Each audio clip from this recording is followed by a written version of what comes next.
feel alive. And the world turning inside out, yeah. I'm floating around in ecstasy. So don't stop me now.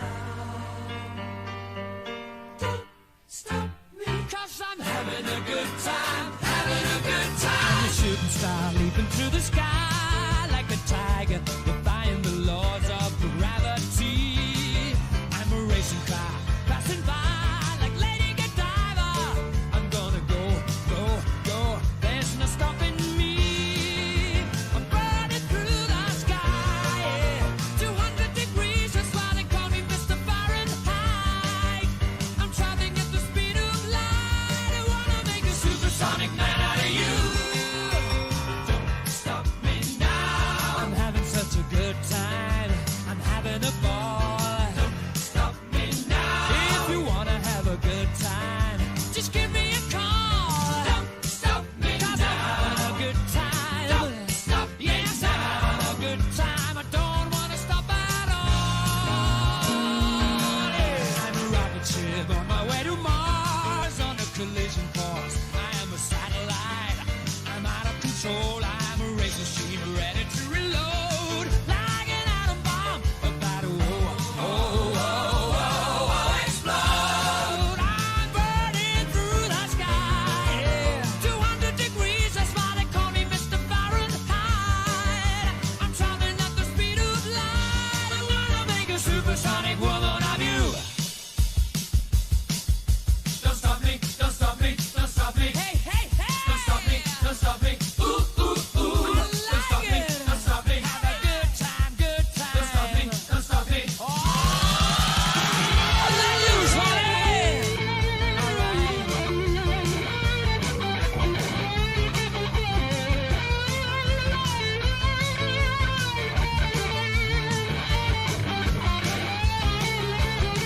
Oh, burning through the sky.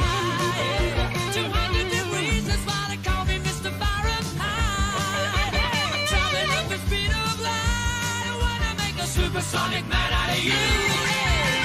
Don't stop me now. I'm having such a good time.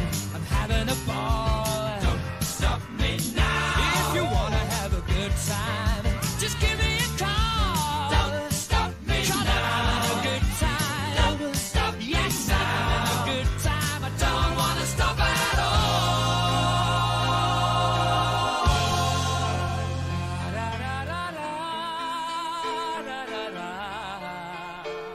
Ha, da, da. Ha, da, da.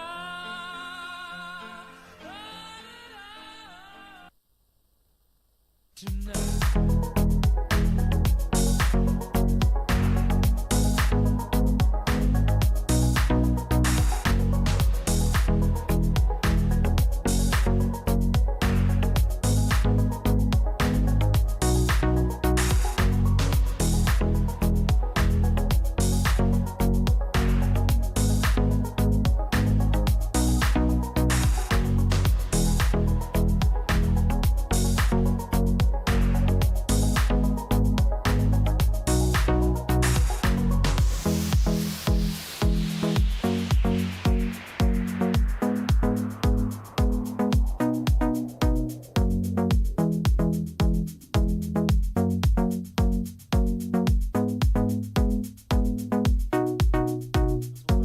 Speech Day for 2024. To start with, I'd like to thank the Recorder Ensemble for their music and accompanying the year in review. Can we please thank them?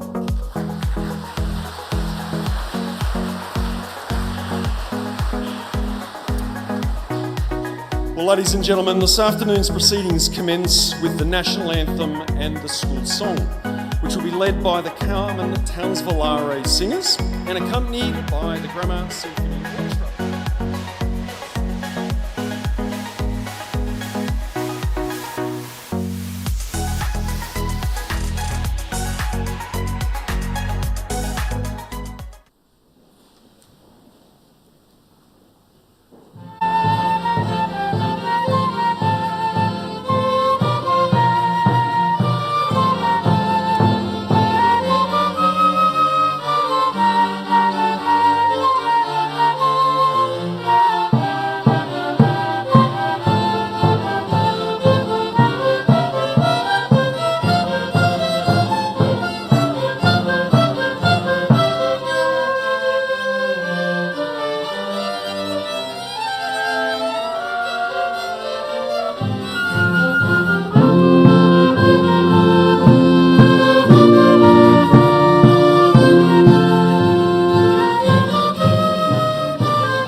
cross, we'll toil with hearts and hands to make this commonwealth of ours renowned over the lands.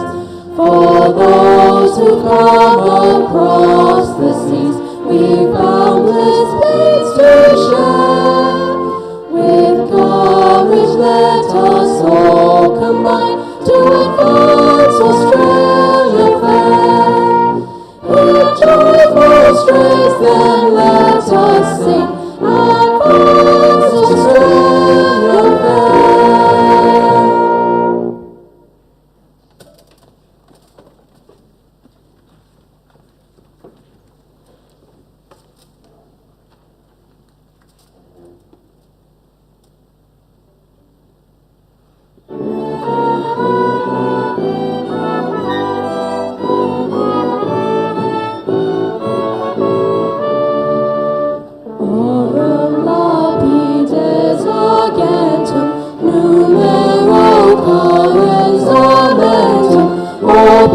Fossilis naturae, patribus sunt nostris curae. Idegamus, meliore sunt fiamus, sicut bene huc intracto, melius hic exeatur. Dum sessenti tans villaris, nostros diligemus navis, stella splendens et littore, towns villaris puriore. Idegamus,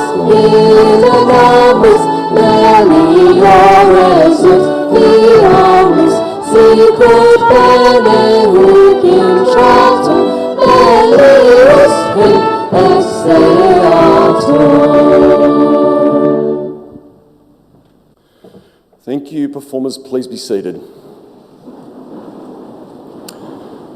Well, in 1898, two of the schoolmasters at Townsville Grammar, W.A. Purves and J.R. Castling, wrote the school song, Carmen Townsvillare. It is always rewarding to hear the school join together in honouring this important part of its long history. Thank you, Carmen Townsvillare singers and the Grammar Symphony Orchestra. I now invite to the stage Michaela Ryan to deliver the acknowledgement to country. Please make her welcome.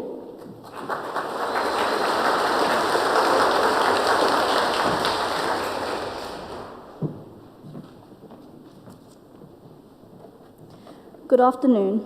On Bindal and Wurrukaba land, I see our reefs, dry topics, and traditional owners who have taken care of the land. We stand here at the bottom of Castle Hill, also known as Kataringa in local Aboriginal language. I acknowledge those who were past, those who now lead, and those who were yet to flourish into land's protectors. Today we recognise the Dreamtime stories that have survived thousands of generations. The Dreamtime stories that explain the way the land has grown and changed with the guidance of its elders. I'd also like to personally acknowledge any Aboriginal and Torres Strait Islander people present today. On the land which we meet is, was, and always will be Aboriginal land. Thank you.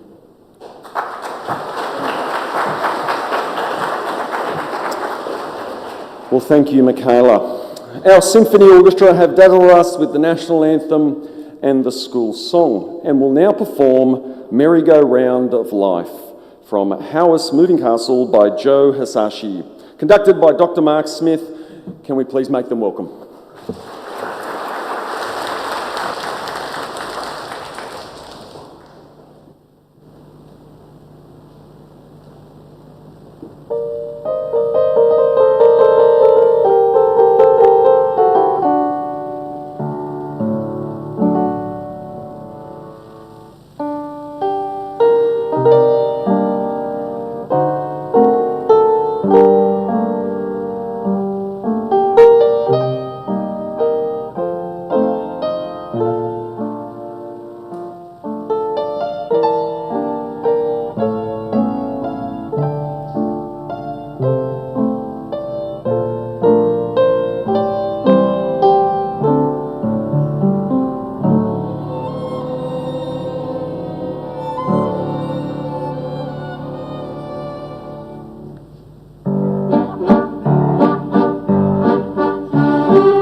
Well, thank you, Symphony Orchestra, for that very polished performance. Your three pieces performed were wonderful and testament to the hard work of the performers and the dedicated leadership of Dr. Mark Smith.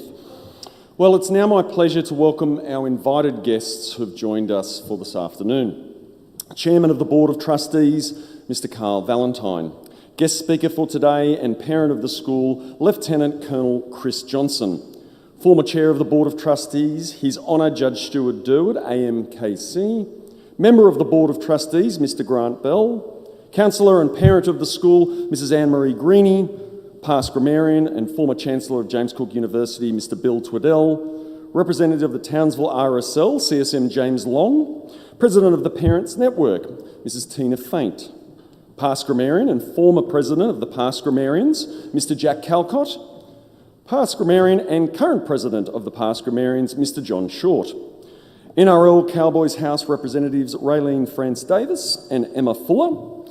Parents of our student leaders for Annandale, North Shore and North Ward. Former staff members, Mr. and Mrs. Bryan and Trish Christensen and Mr. and Mrs. Chris and Lona Wilson. Finally, I'd like to extend a warm welcome to members of the school community who are joining us today via the live stream. I now invite to the stage the Principal of Townsville Grammar School. Commencing in 2018, Tim Kelly became the 12th Principal of the school. Can we please warmly welcome Tim Kelly to address the gathering?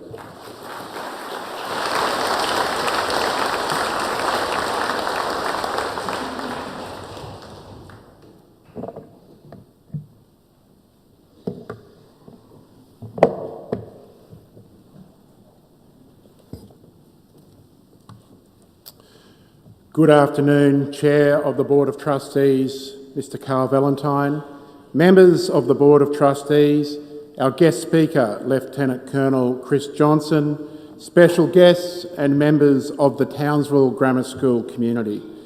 It is my honour to address you today at the school's 136th Annual Speech Day. I thank you all for joining in this celebration of the year that has been and for your ongoing support of our school. As we move to the conclusion of 2024, it is my pleasure to report that it has been another highly successful year for the school across all aspects of its operations.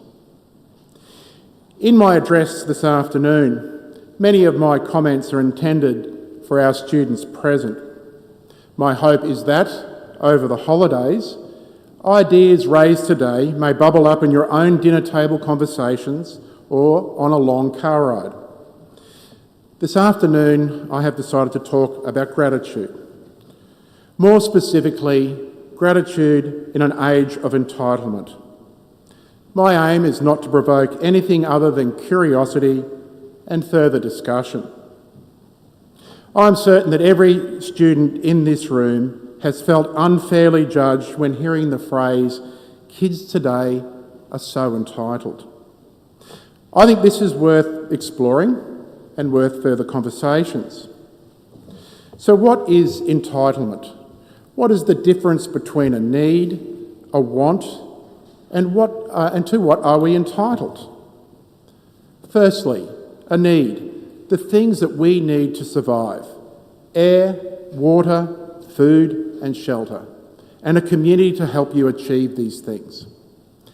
At the other end of the spectrum is a want, anything that lives in the realm of luxury, good to have, but not crucial to survival.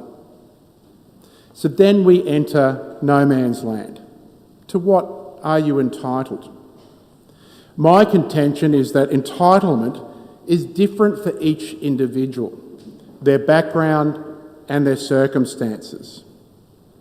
Are you entitled to clean water to drink? It's not a global entitlement. Are you entitled to have food to eat? In Australia, yes, but again, not a global entitlement. Are you entitled to education, healthcare, shelter, clothing, etc.? Yes, but unfortunately, not a global entitlement. Are you entitled to an army, police force, hospital system without having to pay exorbitant prices for any of these protections? Are you entitled to Wi-Fi connections that carry multiple devices? Are you entitled to a coffee every morning before school? Are you entitled to different streaming channels? Are you entitled to fly to Melbourne to see Taylor Swift in concert? The list could go on, but I think you get the idea. So to what are we really entitled? As Australians, most of us actually feel entitled to many of those things on the list mentioned. We are lucky enough to expect these things to be available to us. However, the point is to suggest that as Australians, we do indeed live in a lucky country. Perhaps one of the most important things we lack at times as a very lucky country is the gratitude to understand the extent of our luck. Personally, I am also extremely aware that the lifestyle we have and the privileges that we enjoy are very fragile. And I feel a responsibility to play my part in contributing to the sustainability of these entitlements. You do not need to look far in the national news to see other nations, other cultures actively having to defend their right to access basic needs. For them, being able to access even one of the list of entitlements previously mentioned would be considered an absolute luxury. So how do we get to be so lucky as a nation? People worked hard, explored, created industries, gave of their time, and served their country to create a system of democratic government which we continue to enjoy thanks to their hard work. Men and women, such as our guest speaker today, Lieutenant Colonel Chris Johnson, put themselves in danger so that we can continue to live this lifestyle. Right now, you do not need to fight for any of your entitlements. They are provided, they are expected, and more amazingly, they are delivered to you. Hard work is how they became that way. One of the downsides of being a beneficiary of so many privileges is that they can, if taken for granted, make us complacent. It is much easier to see these privileges as an entitlement. It requires absolutely no effort to simply use these privileges, exploit them to our advantage, squander them and dismiss them as being our right. It does, however, take effort to be mindful of the privileges we share and to be actively grateful rather than oblivious. Let me put this in another context. If you interviewed any Olympic athlete in Paris this year, would they say that they were lucky to win their medal, if they did? Would any of them have said they were entitled to receive it? Hardly. They had put in the gruelling hours of training and honing their skills, and they were all incredibly grateful that their hard work had paid off. The BMX champion, Saya Sakakibura, had literally fought her way back from injury and through devastating mental barriers countless times to achieve her Olympic medal. Her resources of resilience are awe-inspiring. Her genuine gratitude for her win was humbling. Shayna Jack, a household name in Australian swimming, had to not only train and retrain, but actually fight for 2 years for her legal right to represent Australia at the Olympics.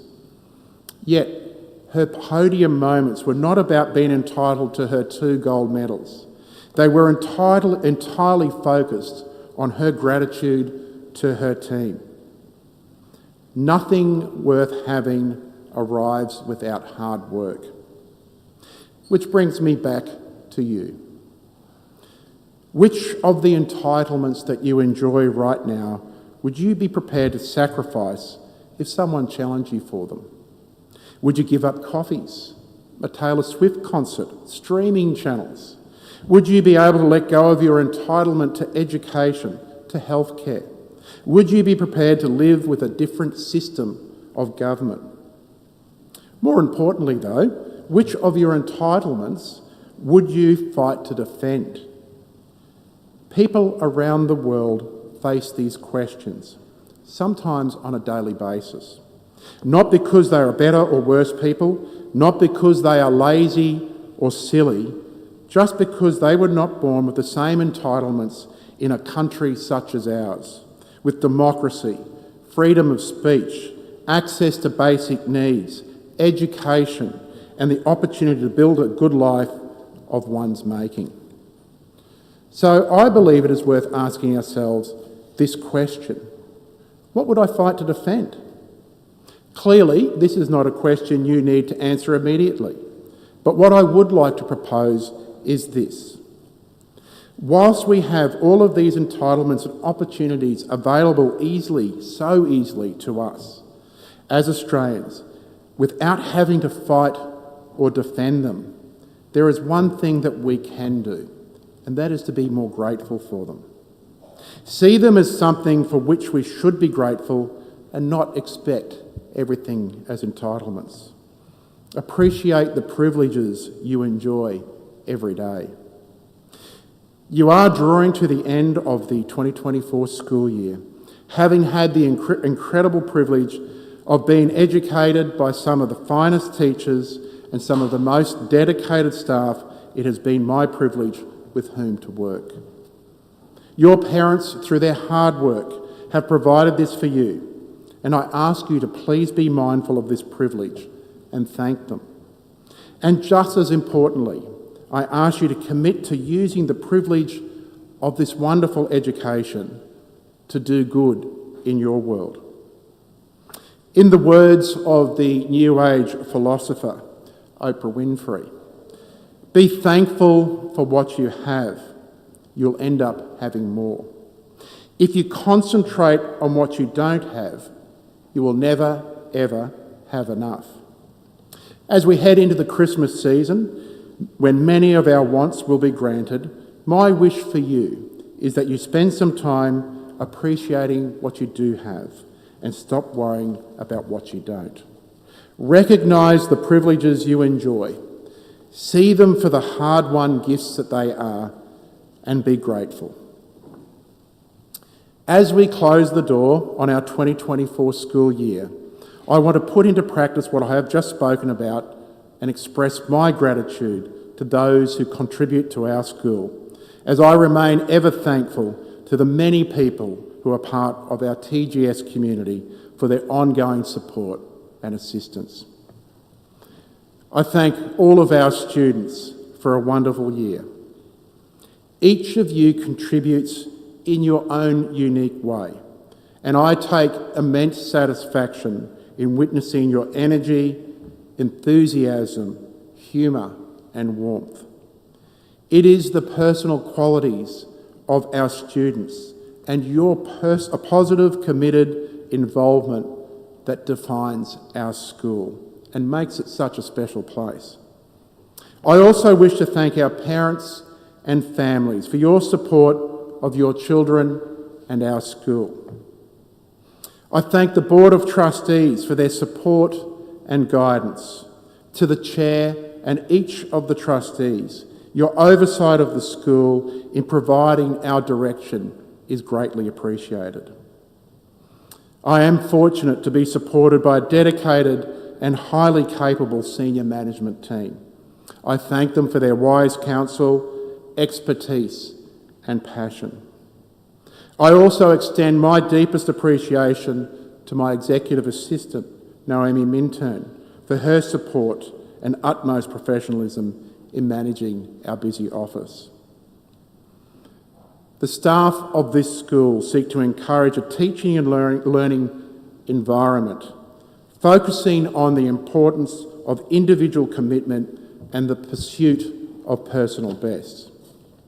They continually exhibit an exceptional commitment to contribute to the welfare and education of their students. It is not possible for the students to achieve much of what they accomplish without the input, support and dedication of all school staff, and I wish to acknowledge their fine work. At the conclusion of this year, we have a number of staff leaving the school. I wish to extend my gratitude to them for their contribution to the school and their positive impact on the students in their care. In particular, I wish to acknowledge 4 long-serving members of staff who, when combined, have contributed 111 years of service to our school. Our Head of Faculty, Mathematics, Michael Moores, leaves the school at the end of this year after 27 years. Michael has been a wonderful mentor to many, including staff and students, and his sense of fairness and calm approach to all he does will be missed. After 27 years of dedicated teaching in the mathematics faculty, Mario Melchiori has announced his plans to retire at the end of the year. Mario has been a valued and much respected member of our mathematics team. I also wish Mario all the very best as he embarks on his next chapter of life. Our Director of Curriculum, Carolyn Moores, leaves the school after 29 years as a staff member. Carolyn is a past grammarian, and her and Michael's children were also educated at grammar. Carolyn's journey with the school has involved being a teacher, head of our science faculty, and from 2020 she joined the senior management team as the Director of Curriculum, where she has led the school's academic program. In her role, Carolyn has worked across the school, expertly leading and supporting our staff in the delivery of our core business, our curriculum. Carolyn has made a very significant contribution to our school and our wider school community, and I thank her for her passion, dedication and professionalism, which has benefited our students for almost 3 decades. And finally, the school's Director of Enrolments, Christelle Scott, is stepping back at the conclusion of this year, after 28 years as an integral part of our TGS community. Following Headmaster Rowland, Christelle is the longest-serving senior manager in the history of the school and has enrolled an estimated 10,000 students in this time, including her own children. Christelle has been influential across all aspects of the school, from pre-prep to Year 12, boarding and our international student community. Her insight and advice has shaped many of our operations and processes, and for many, she has been the face of our school. She has been a positive influence for thousands of families in their decision to enrol. We are indebted to her for her significant contribution that has extended well beyond her position description, and I wish Christelle every happiness in the years ahead. And if you can join with me in congratulating and thanking all staff.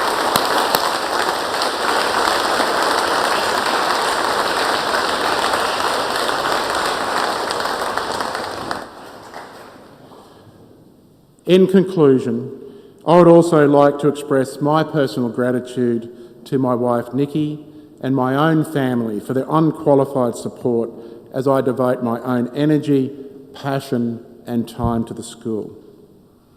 I continue to regard the opportunity to lead and to serve a community such as Townsville Grammar School as an extraordinary privilege and honour, and one that I find personally and professionally satisfying. With every best wish, I thank you for your support of Townsville Grammar School in 2024. Thank you.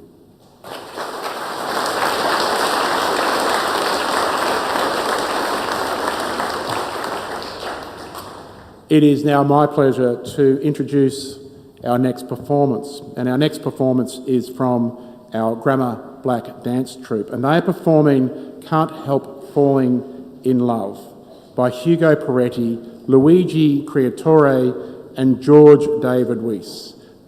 This piece is choreographed by Miss Jara Scarsi. Please welcome them to the stage.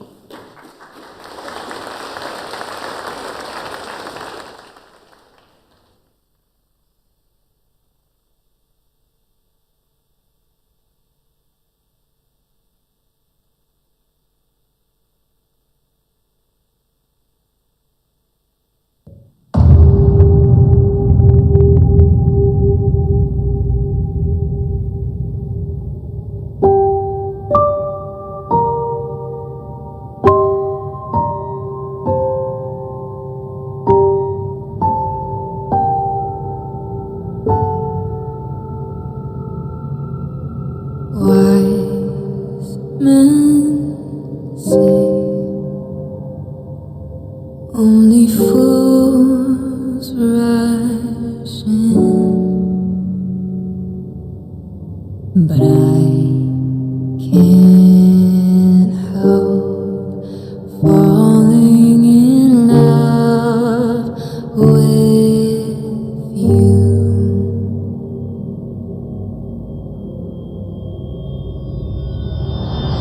Wise men say only fools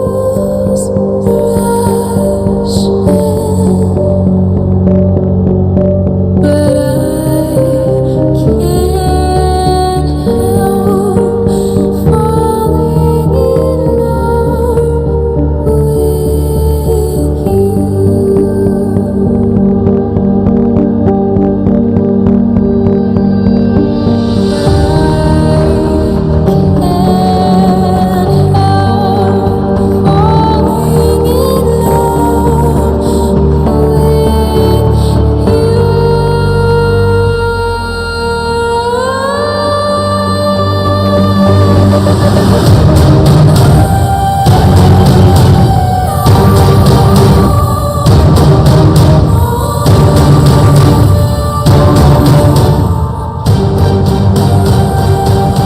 can't help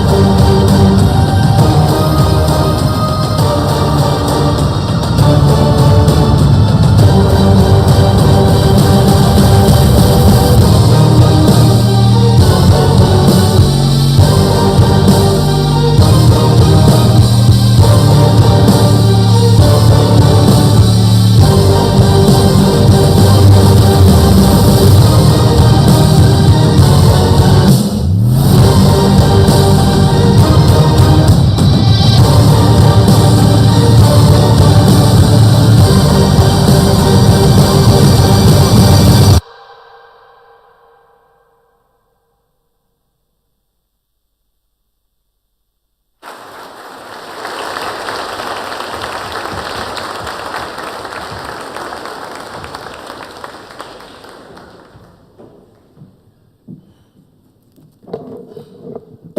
in love with you. Wow, what a performance. Can we put our hands together again for our black dance troupe?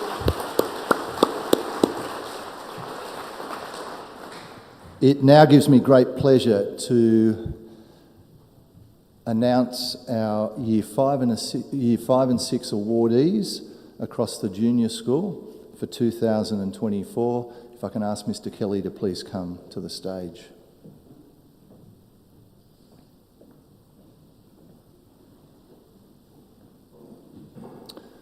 Congratulations to these students. In Year 5, Kavina Bharati. Sorry, if we can hold our applause for each section, thank you. Harriet Birchley.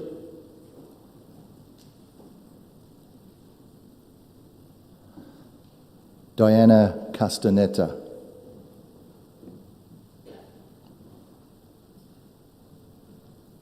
Tien Yu Chan.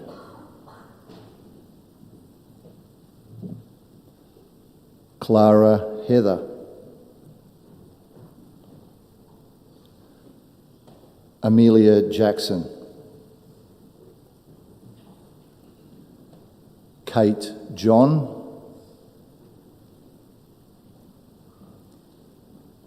April Johnson,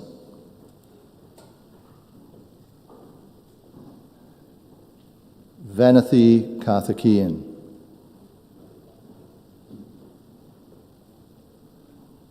Sophie Kwa, Shreyansh Pandey, Mackenzie Reid, Lucinda Shonan, and finally Kiana Singh. Can we please put our hands together for the Year 5 award recipients?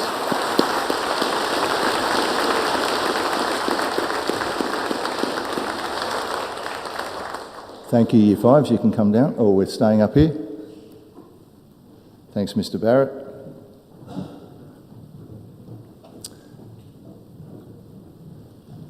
Our Year 6 award recipients: Mohammed bin Usman, Abdul Ihsan, Gemma Infanti, Shrihan Kamasani, Lockie Norman, Henry Pye, Arya Patel, Cooper Schmidt, Mary Shonan, Elliot Singham, Eve Starr, Jacob Ward. Our Parents and Friends Association Prize for the Proxima Assessor Award for 2024 goes to Annabelle Matthew. Yes, I think an applause there.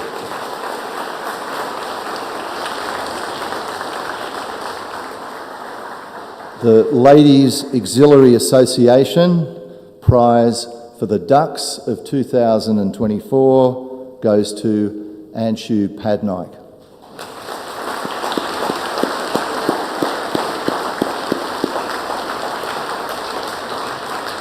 Can we please put our hands together for our Year 6 award recipients?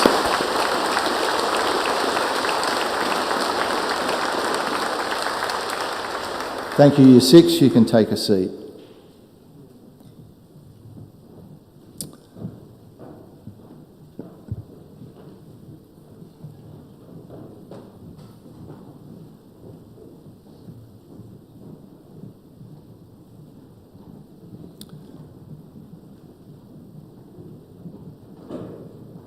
It's an absolute privilege and pleasure to announce a little bit of information on our guest of honour for today, Lieutenant Colonel Chris Johnson.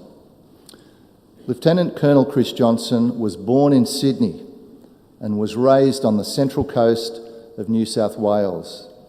He graduated from the Royal Military College, Duntroon, in 2004. As an infantry officer, he gained experience serving as a platoon commander in the 2nd Battalion, the Royal Australian Regiment 2 RAR. He was selected to be the reconnaissance and sniper platoon commander and was deployed to East Timor on operations in 2006. He studied Pashto at the Defence Force School of Languages in 2010 and was deployed on operations to Afghanistan in 2011. After just 1 year back in Australia, he was deployed to Afghanistan for a second time, embedded with a United States Army unit. He was awarded the United States Bronze Star Medal for his service. He graduated from the Australian Command and Staff College in 2018, where he was awarded the Governor-General's Prize as Dux. He was posted to Australian Defence Force Headquarters as a strategic planner and then to Army Headquarters as the Army Current Operations Officer during the 2019 bushfires and the 2020 COVID response.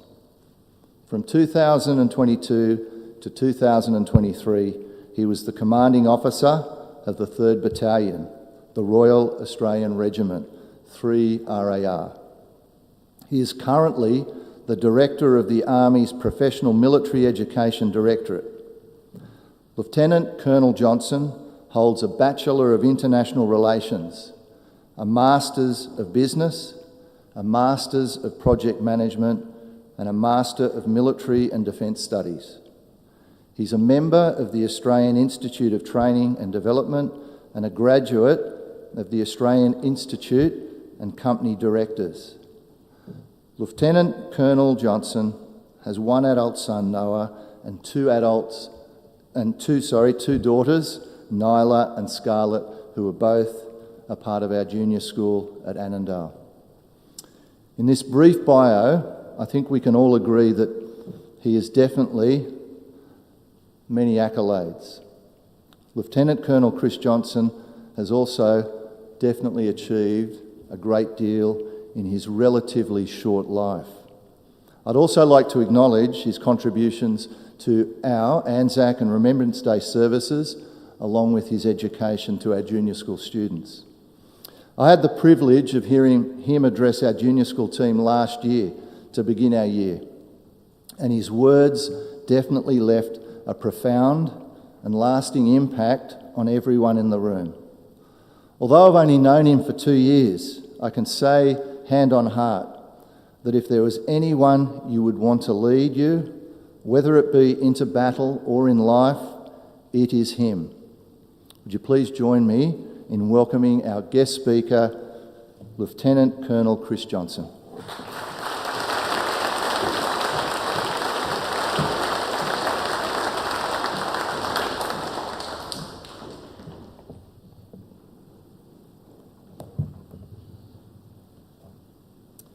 Well, Chairman, Mr. Valentine, Mr. Kelly, distinguished guests, students, teachers, ladies and gentlemen, thank you for inviting me up to speak today. I'm going to be talking about a few things that I hope might resonate with the students today, particularly the more senior students who will soon be moving on to the next phase of their education journey. Education is, of course, a lifelong endeavour. So we don't so much as reach the finish line as we do move on to different stages. And I also want to send my congratulations to the Year 12 graduating class leadership team that is here today. You should be justifiably proud of your achievements. And of course, I'd like to congratulate all of our award recipients. Well, standing here today to talk to you is an honour and a privilege, but as I was thinking about what advice I could possibly give you so late into the year, I was reminded of my time at the Army's Parachute Training School, whereby after an extensive series of lessons and lectures and drills, we were finally taken up into an aircraft for our first parachute jump. Now, I was the poor lad who had to go first, and as I stood there, nervously facing out over the Pacific Ocean, because the Army somehow decided that it would be safer to parachute into shark-infested waters off Jervis Bay than it would be to parachute into a soft paddock. The plane's engines were roaring and all I could hear was the air rushing past. And my instructor, chose that particular moment to give me some advice. And he yelled, so I could just hear him, "There's one final thing I need to tell you, and it's very important," as he pushed me out the door. And that day I learned not only how to parachute, but how to parachute while having a heart attack. And we were back at the camp that evening, and my instructor came to see me and put a hand on my shoulder. And he quietly said, "Don't forget to have fun." So I feel that any advice that I might be able to give you today is a little too late, as you're getting pushed out the door into the world. So instead of giving you advice, I'll simply be sharing a couple of my observations that I've thought about based on my experience. And you can decide whether they're worthwhile to consider or not. But my first observation is this: if you take nothing else away from what I tell you today, please remember, whatever you do in future, to have fun. Now, for a lot of people, when they think about our military, they think of an organisation that's disciplined and that's rigid and it's very serious. And they think of tactics or operations or strategy. And they look at our equipment or up into the skies like today and they think about our fighter aircraft or our helicopters or our armoured vehicles. Well, after 20 years in this job, I can tell you that we are in the business of people. Because ultimately, in any profession, it's people like you who make a difference. My job is actually quite easy. I help people reach their potential. So my observations today, although they come from a military context, are fundamentally just about people. And I think that you'll find that regardless of which industry you end up working in, that most organisations will value young, motivated, bright people who want to strive to reach their potential over any other qualification or skill. We want people with the right values, because values can't be taught overnight.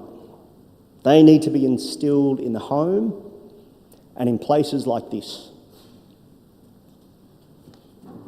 Now, during my time in the Australian Army, I've been very fortunate to command Australian soldiers on operations all over the world. From small team level right through to a battle group of over 1,000 people. Now, many of those soldiers and junior officers are not much older than those sitting at the back of the room. And when I first took command of my platoon and we deployed to East Timor as peacekeepers, I was 19. But regardless of which appointment that I've held, one thing remains consistent, and that is that Australians bind together in times of hardship. Regardless of rank, regardless of age, and regardless of background, when the chips are down, there is nobody better to have standing beside you than another Australian who shares the same values, the right values. Now, it's a privilege to serve alongside other like-minded people who love our way of life, who love their morning coffee, and who are willing to fight to protect it. And that's why I wear the uniform. Now, I'll tell you a quick story before I get to my other observations. 2:30 a.m. on the 13th of August 2011. Uruzgan Province, southern Afghanistan. Nearly 10 years had passed at that point in time since the Twin Towers were struck and the US and its allies, including Australia, went to war. And I found myself as a young captain wading through chest-deep, icy cold water in a river with my team of 4 Australians and some Afghan National Army Special Forces soldiers. And we were on our way to capture a Taliban insurgent leader. We crept across an open field under the moonlight, and we stopped every few minutes to listen in to the silence. We crawled quietly the last few hundred metres towards a large mud brick compound. We were exhausted, we were hungry, we were filthy, and after a 20-kilometre insertion via foot over a mountain pass, we were alone. And I was convinced that at any moment my patrol might be compromised and that gunshots would break the night's silence and that we would find ourselves under attack. Finally, we arrived at the entry to the compound. Thick wooden doors, 3 metres high, stood between us and our objective. And the silence was profound. I could hear my own heartbeat. I could feel the adrenaline surging through my veins.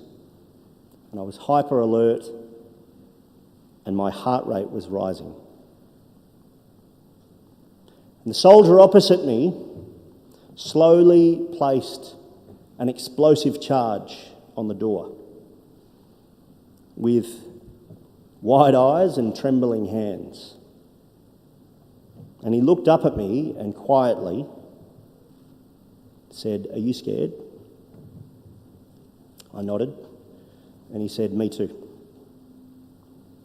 But we moved back, took cover, detonated that explosive charge and blew that door apart. Then we went in. Now I guess you're wondering what happened next.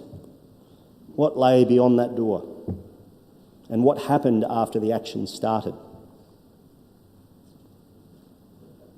Well, I'm not going to tell you, because it is in some ways irrelevant to the point I'm trying to make. And that is that it didn't matter what was on the other side of that door because we were prepared for it. So my second observation is this. Under pressure, people don't rise to the occasion. They sink to the level of their training and their preparation. Too often I've seen people fail to prepare for a situation and just hope that it all comes together on the day. Now, when it comes to a family picnic, I'm all for rolling the dice and making it up as we go along. But when it comes to the big moments in life, then preparation's key. We had spent weeks planning in intricate detail how we would get through the mountains and the valleys undetected, how we would approach that building, how we would make an explosive entry on the door, maintaining our surprise to the very last moment. But our preparation for that operation actually started well before we even got to Afghanistan. Preparation for that moment meant every training session we'd done back in Australia, every lesson we'd attended, every drill we had rehearsed. And going even further back, the preparation for my team started before we joined the army, when we were working out what kind of people we wanted to be. Every moment on the sporting field, every social interaction, every day throughout our schooling years.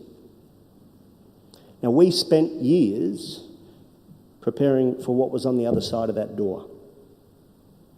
And because I knew the soldiers in my team shared the same values as me, we were ready.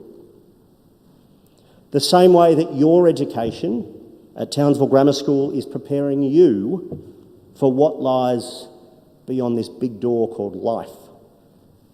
You have been influenced by wonderful parents, teachers and peers. And importantly, you have a set of values instilled in you already that will set you up for success. So regardless of what lies beyond the door, know that you're well prepared for it. And if you're scared, know that everyone's scared too. But there will come a time where you'll need to blow that door off its hinges and get on with it.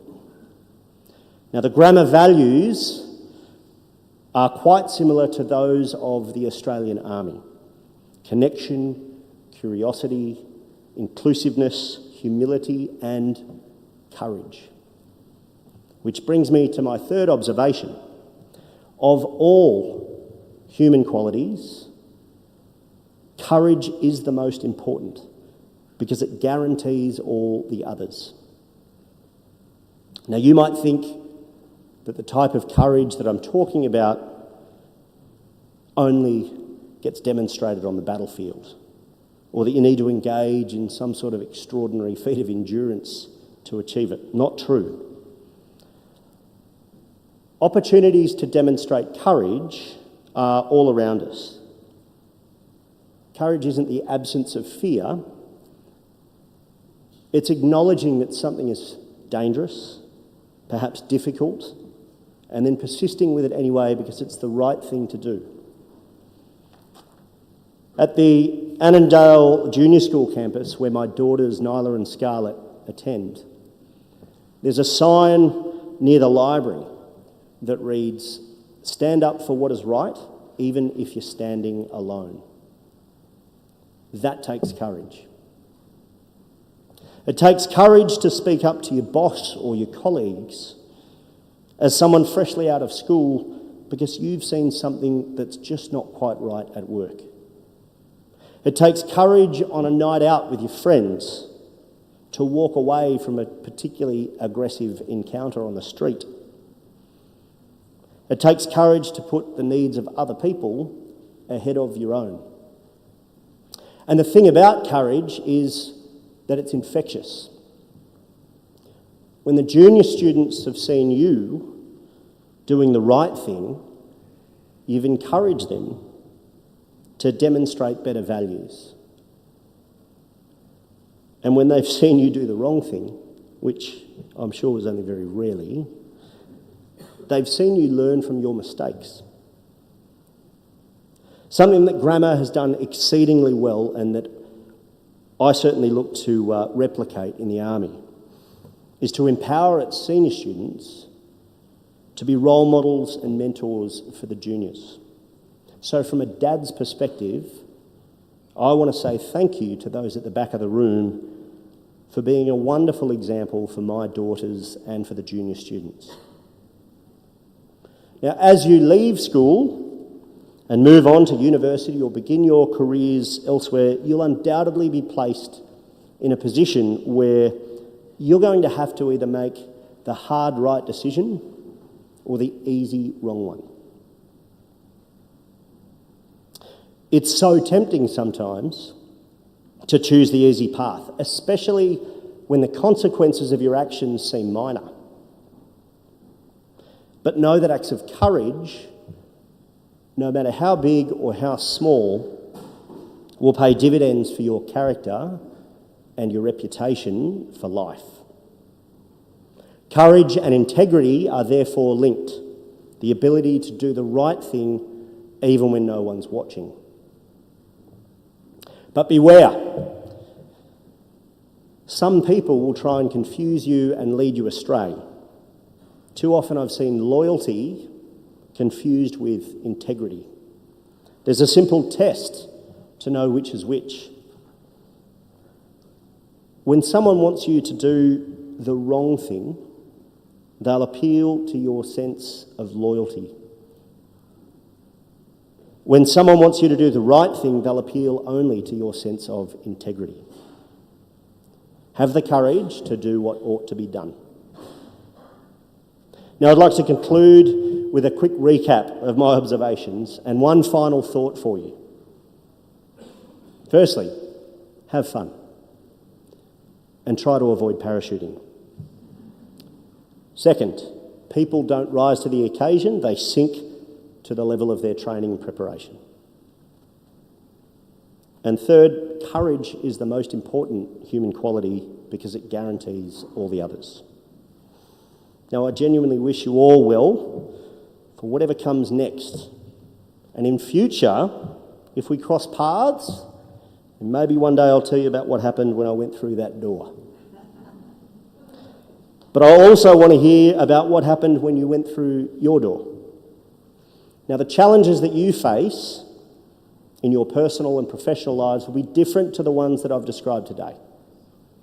But regardless of the situation, it doesn't mean the stress or the pressure you feel will be any more or less than I did. Now, my final thought is this. It's not actually the events in life that matter. It's how we respond to them and learn from them that counts. And the responsibility for that lies with no one other than you.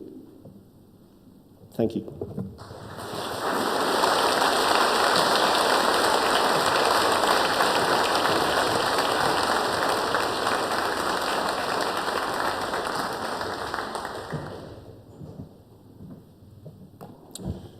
Well, a sincere thank you to our guest speaker, Mr. Chris Johnson. Thank you for sharing with us to have fun, that you are in the business of people as we are here at Townsville Grammar School. Thank you for reiterating the values of this place and how it's impacted your life. Thank you, like you will see in a second, for reminding us to be prepared, and definitely, as you will see in a second, to show courage. You see, as you will notice right now, students will be streaming in from the side entrance. That's their cue. They got it. They're being joined by students on stage. You see, ladies and gentlemen, we are processing to the stage the 2024 Combined Choir, representing all three of the campuses. This combined choir showcases not only the incredible talent, but also the unity and collaboration that define our school.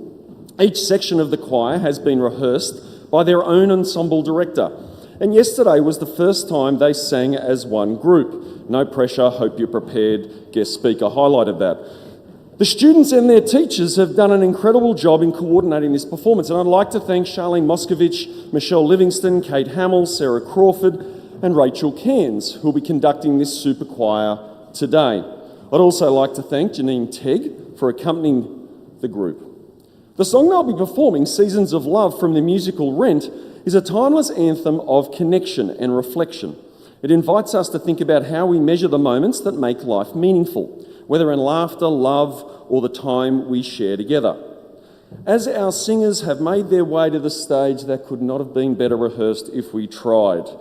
Take a moment to appreciate the scale of this ensemble, each student contributing their unique voice to create something greater than the sum of its parts. So, having successfully filled in the time required to assemble this choir, and including the cutest members positioned perfectly in the front row, no offence to the older members up the back, we're trying to hide, but I ask you to please join me in warmly welcoming the combined choir as they perform Seasons of Love.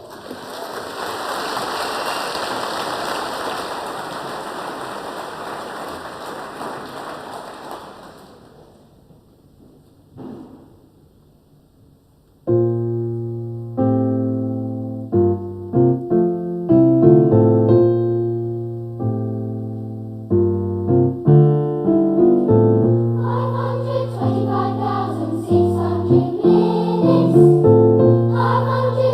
525,600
Well, it was a big choir, but I don't think it was a big round of applause. Can we put our hands together again for the combined choir?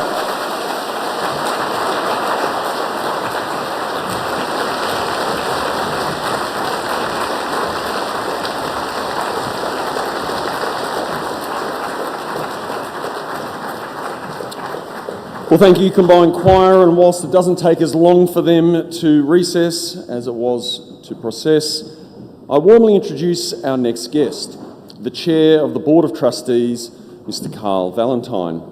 Carl Valentine became the Chair of our school's Board of Trustees at the start of 2023. An accountant by trade, he's one of the founding shareholders and managing partners of PVW Partners, a Northern Australian-focused accounting and advisory firm. Carl and his wife Christy are also the proud parents of a past grammarian, Jack, from 2023, a current grammarian, Owen, in Year 11, and a future grammarian, Year 7, 2025, Cassie. Well, ladies and gentlemen, could you please make welcome to the stage Mr. Carl Valentine, Chair of the Board of Trustees.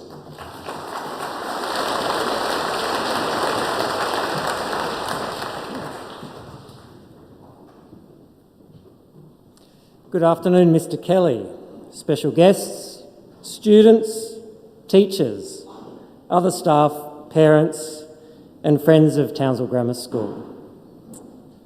Chris, you spoke about courage. My particular brand of courage today is speaking after you. A truly inspirational speech, and thank you very much for joining us today. It is my great privilege to deliver my second speech as Chair of the Board of Trustees.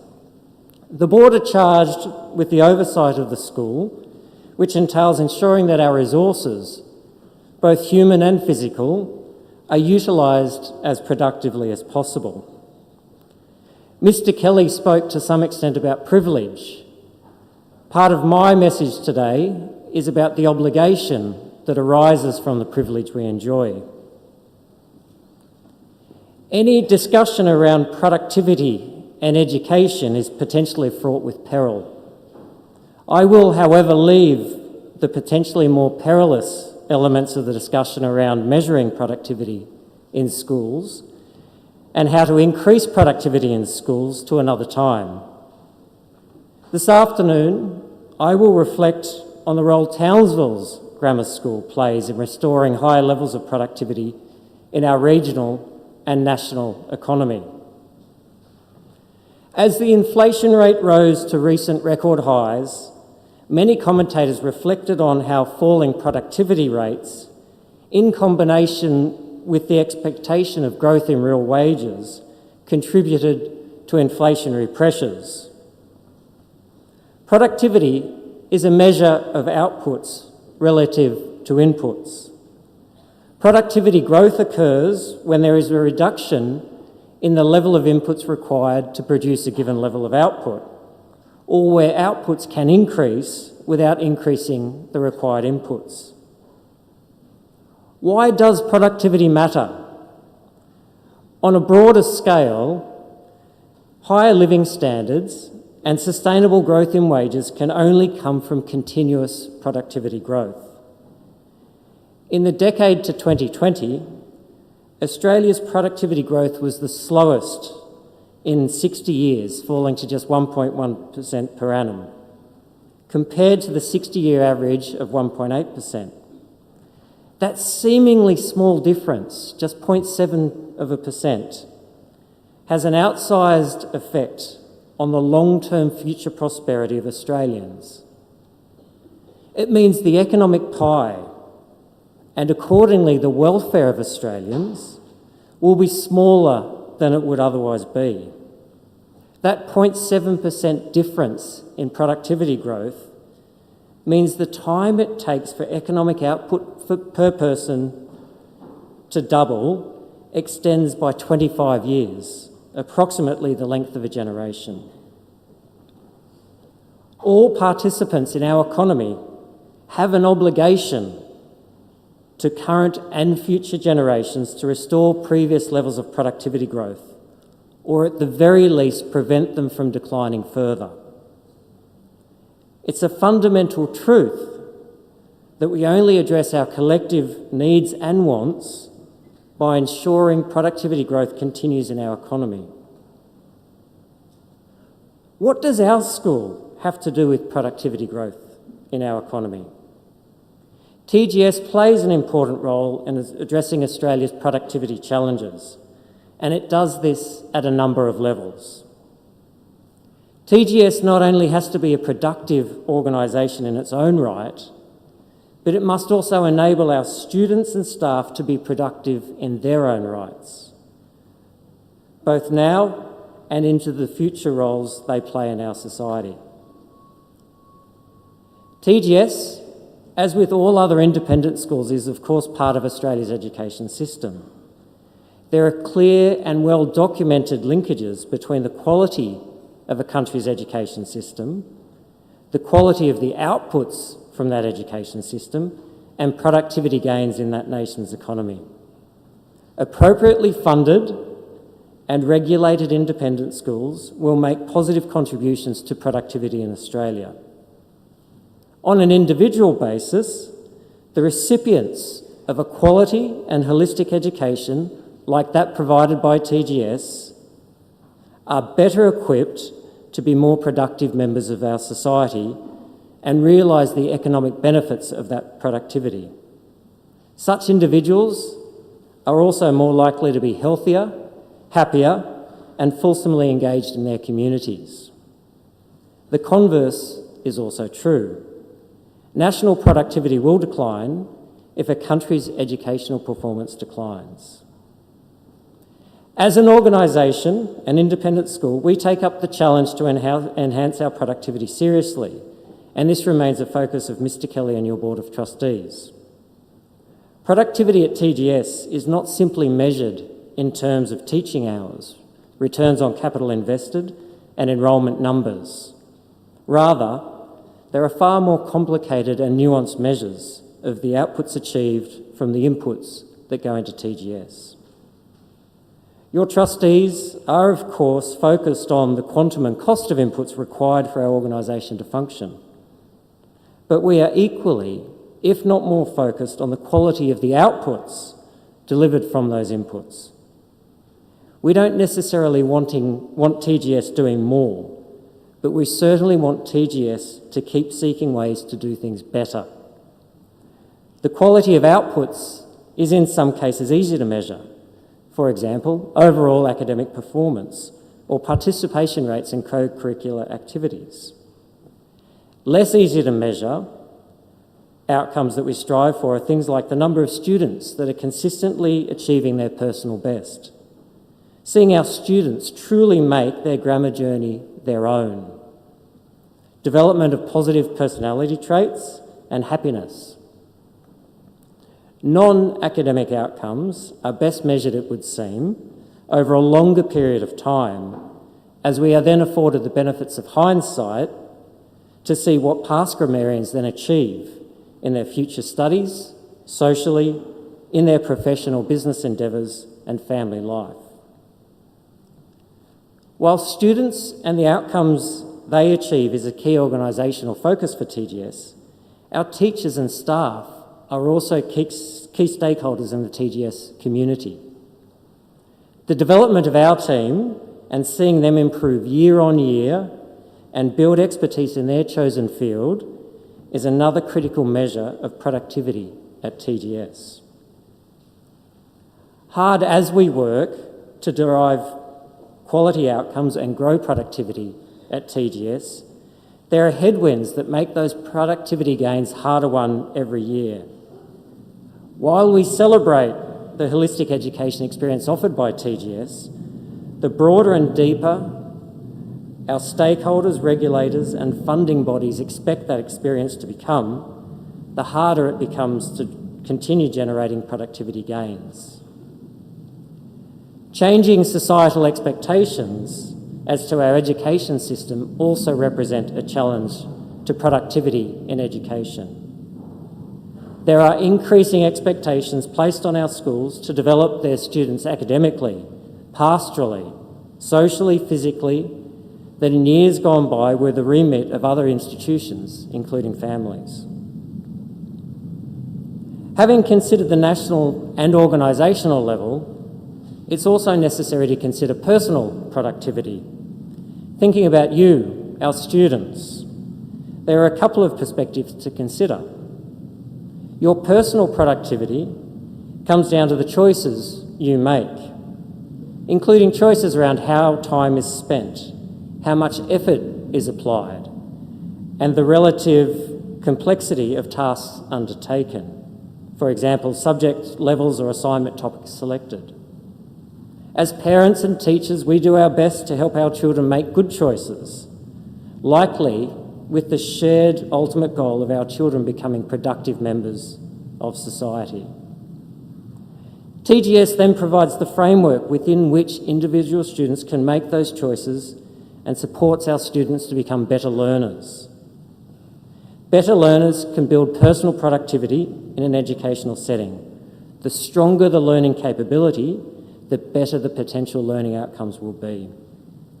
Developing learning skills enhances productivity as better learning outcomes are reached for similar levels of inputs into the learning experience. When talking about learning, the obvious link is then to excellent academic outcomes that we achieve at TGS. However, in addition to those academic outcomes, the holistic learning experience offered means that learning and personal development opportunities abound throughout our co-curricular and character development programs.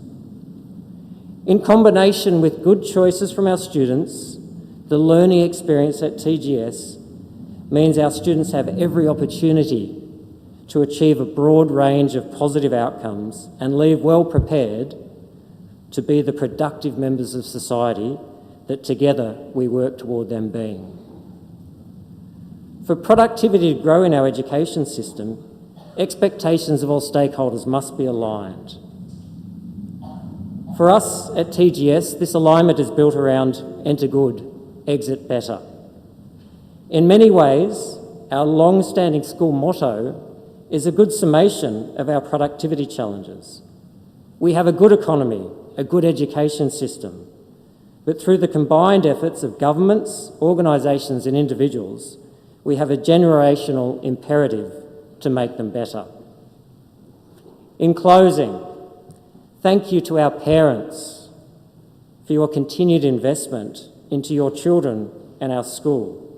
Together, we are making them better and more productive. To all our students, congratulations on what each of you have achieved in 2024, and I look forward to seeing how productive you can be in 2025 and beyond. have a wonderful holiday break. To Mr. Kelly, his senior leadership team and all our staff, thank you for a wonderful 2024. We look forward to working with you into 2025. And finally, thank you to my fellow trustees for another year of productively volunteering your time, energy and passion for TGS. I hope you all have a Merry Christmas and a wonderful New Year. Thank you.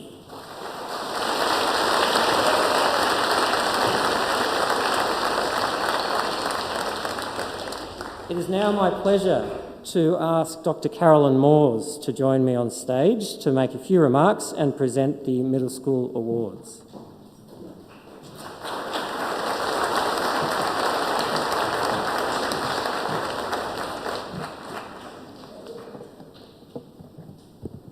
Good afternoon, Mr. Carl Valentine, members of the Board of Trustees, Mr. Tim Kelly, our special guests, colleagues, parents and students. Today will be the very last time that I deliver the Speech Day prizes to the school community, and it comes with great pride and joy for those receiving awards and enormous sadness to be leaving the school after so many years. More than half my life has been spent working in this wonderful school. However, it is time to experience another school and provide another community the opportunity to work with Doc Moores. I've tremendously enjoyed working with families, some with many children over a number of years, some who are past students that I've taught and now returning with their own children. Downsville Grammar School is a very special place, filled with dedicated staff and wonderful students who embrace each other's differences so that every child feels safe in coming to school and they are free to learn. The passion that each staff member has for their subject area, along with their professionalism and collegiality in working as a team, ensure that your children are in a school where lifelong learning is not only encouraged, but supported and instilled from an early age. The teaching staff are truly making a difference for your children, and I'm incredibly grateful for the time I've been able to work with staff at TGS. I would sincerely like to thank all families for your support of not only the school, but myself over the years. The many conversations over the phone, via email, in person, whether that was on campus at school events, in the community, or just down at the local shopping centre. I have felt respected, valued and appreciated. I still struggle with you all addressing me as Dr. Moores in emails, and when I wandered the halls of the local hospitals being addressed as Dr. Moores, I was always worried that someone was going to expect me to perform CPR or stop excessive bleeding as they dragged themselves through the front entry. Just so that you are all aware, for future reference, my name is Carolyn. Thank you for the coffees that were delivered after noticing my car parked for too many hours at the school. The bottles of wine, the flowers, the plants, the incredibly kind words expressed through emails, phone calls, cards and farewell messages. Honestly, you all provided the support for me to continue what I do. So today, from the bottom of my heart, I say thank you.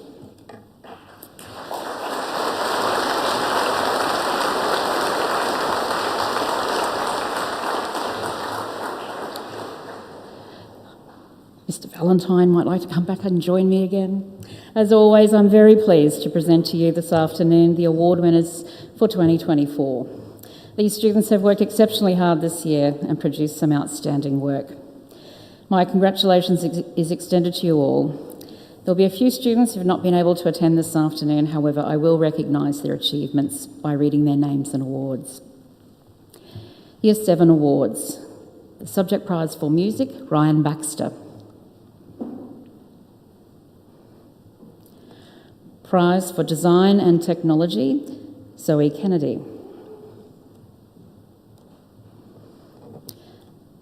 The prize for Japanese, Tyler Mitchell. The following students have received academic awards: Emily Adagra,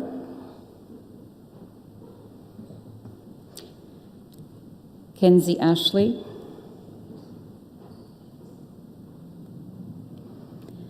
Lilia Stalkia, Cy Atom, Ed Bentley, Sophia Choi,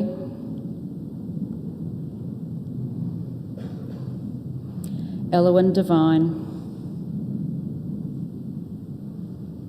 Jerry Fan.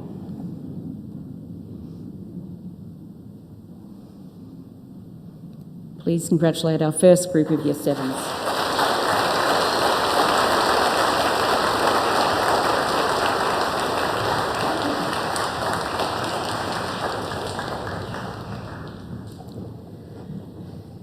The following students have also received academic awards: Margaret Goff, Jack Jackson, Thomas Jackson, Victoria McQueen, Jamie Morris, Kia Patel, Gwen Stevens, the Alex Trotter Memorial Prize for Art and an Academic Award, Ira Desai, the Subject Prize for Drama and an Academic Award, Lainey Griffiths, the Prize for Humanities and an Academic Award, Nanika Panangi. Please congratulate our second group of Year 7s.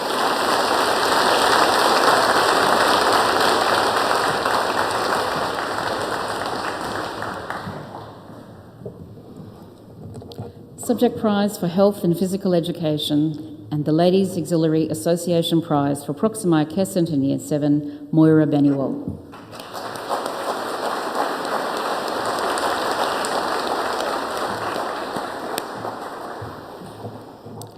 The subject prizes for English, French, Mathematics, the Parents Network Prize for Science, and the Past Grammarians Association Prize for Ducks in Year 7, Tian Chan.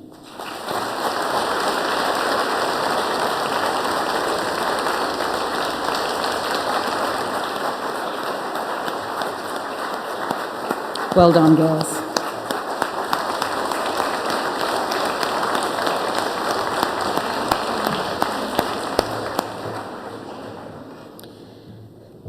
Year 8 awards. The following students have received academic awards: Tashan Baskar,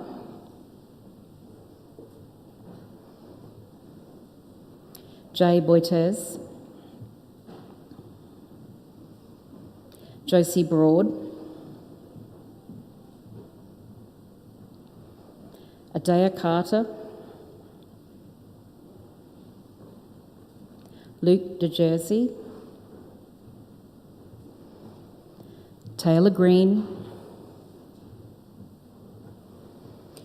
Joshua Kwa, Ilya McInnes,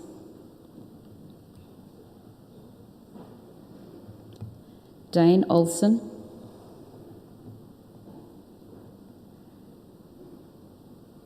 Navya Singh, Jacob Thomas,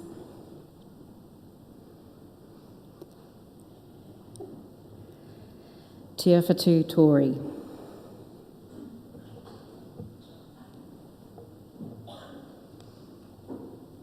Please congratulate our first group of Year 8.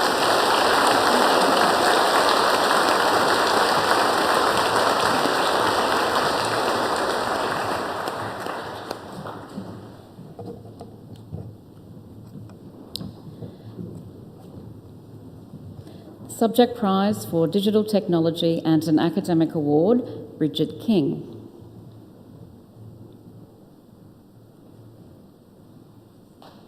Prize for English, Equal, and an Academic Award, Savannah McCombs. Prize for Design Technologies and an Academic Award, Addie Patnaik. The Subject Prize for French and an Academic Award, Jay Singh. The G.H. Marsh Prize for Music, Health and Physical Education, and an Academic Award, Saravi Pandey.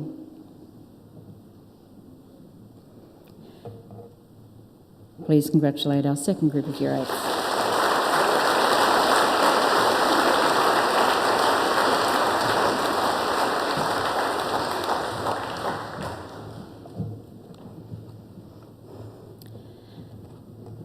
The Edna Shaw Prize for Art and the Parents and Friends Association Prize for Proxima Kesset Equal, Jade Song.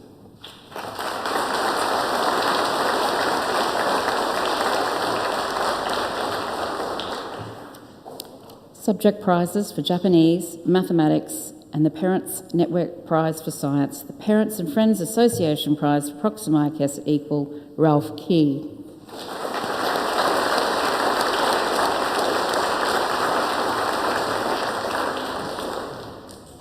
Prizes for Drama, English Equal, Humanities, and the Past Grammarians Association Prize for Ducks in Year 8 to Neil Round.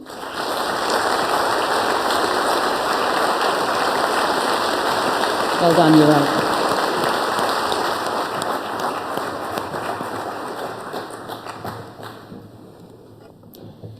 8. Year 9 Awards. The ML Marsh Prize for Music, Achuthan Ilamarugu.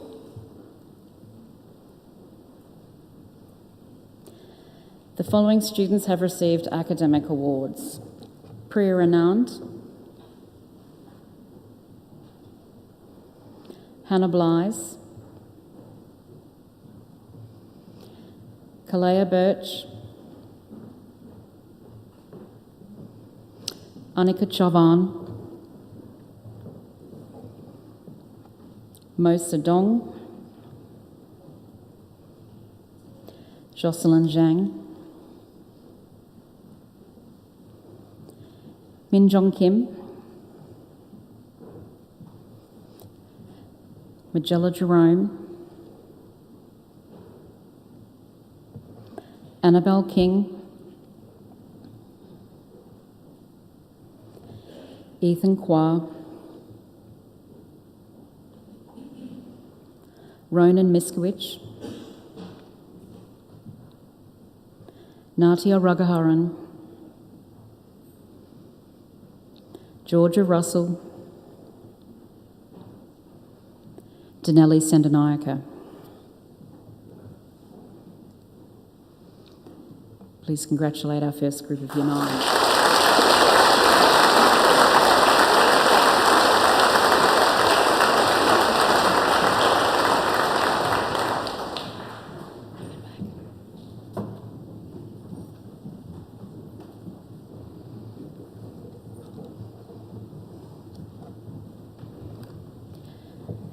Subject prize for Japanese and an academic award, Rasika Chowdhury.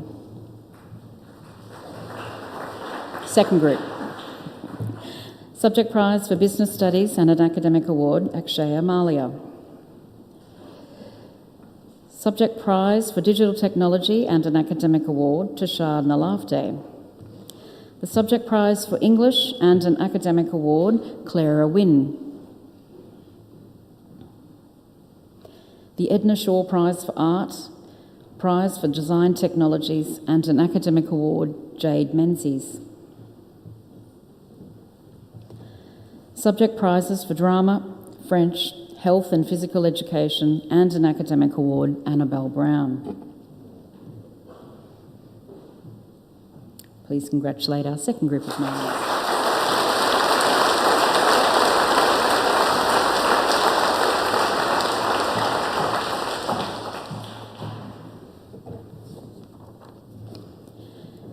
Subject prizes for Mathematics and Geography and the Young Family Prize for Proxima Kesset in Year 9, Poppy Morris.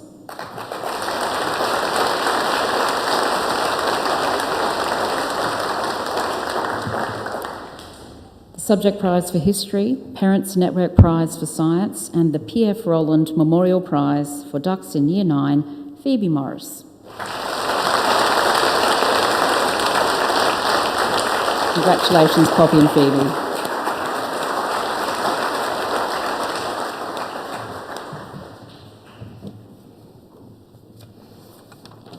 Thank you, sir. Does she want to be in the drama? my pleasure to introduce the drama item. The Pillow Fort by Gemma Morris, directed by Matthew Lai, Sally Broad and Yasmin Eaton. This will be performed by Saravi Pandey and Annie King. Please welcome them both to the stage.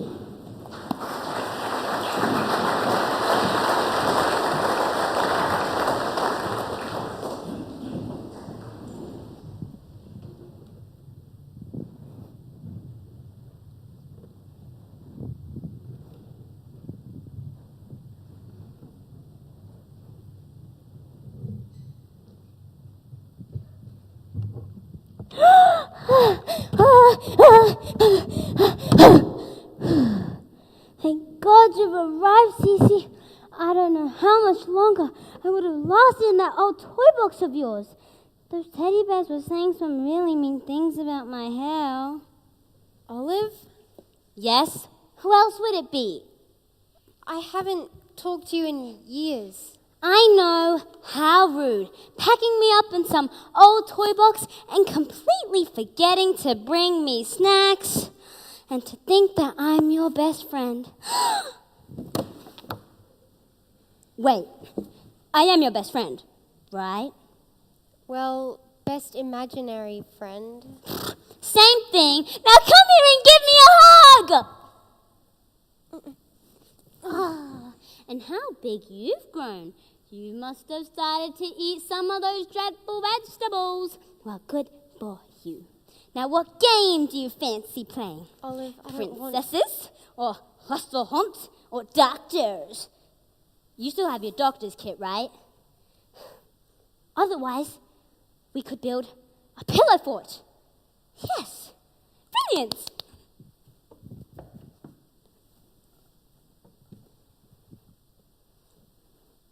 Hey, Cece, I think we're going to need some more pillows. No, I don't want to get more pillows. Can you put my bed back the way it was, please? But you used to love playing pillow forts. Remember how you'd make a roof out of sheets, and then you'd make a random drawbridge? After that, your brother That would was a long time ago. Maybe I used to build forts, but I'm older now, and your games aren't fun anymore. You're not fun anymore. Well, that hurt. And no, I won't. Why? Why can't you just listen to me? I don't want you around. Olive, please, go away. Ow! Ow! Why don't you want to play anymore? It's fun. I promise. Playing's just not fun anymore. What are you going to do instead? Sit around and mope? I'm not moping. Yes, you are. Go away! Please.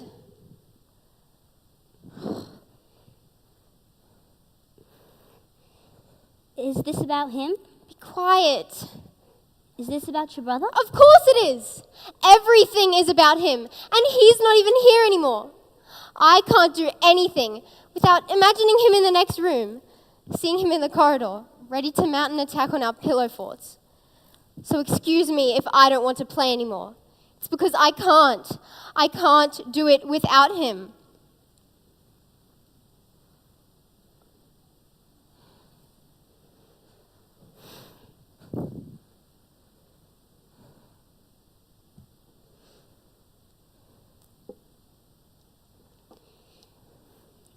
You know, you're allowed to be happy, right?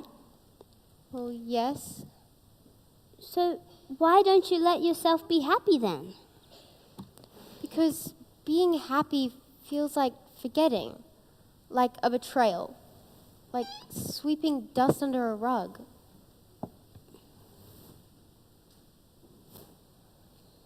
But choosing to be unhappy is more of a betrayal. Letting yourself suffocate under piles of dust isn't what he would have wanted. He would have wanted you to make millions of pillow forts, to make up for the ones that you can't. How would you know what he wants? You're not even real. You don't exist anywhere besides my head. Go away, please. Well, that's not true. What? I know you, and I feel everything you felt, all the nice and all the ugly. And I remember too. I remember your laugh. It's the prettiest sound in the world. More like wind chimes in spring.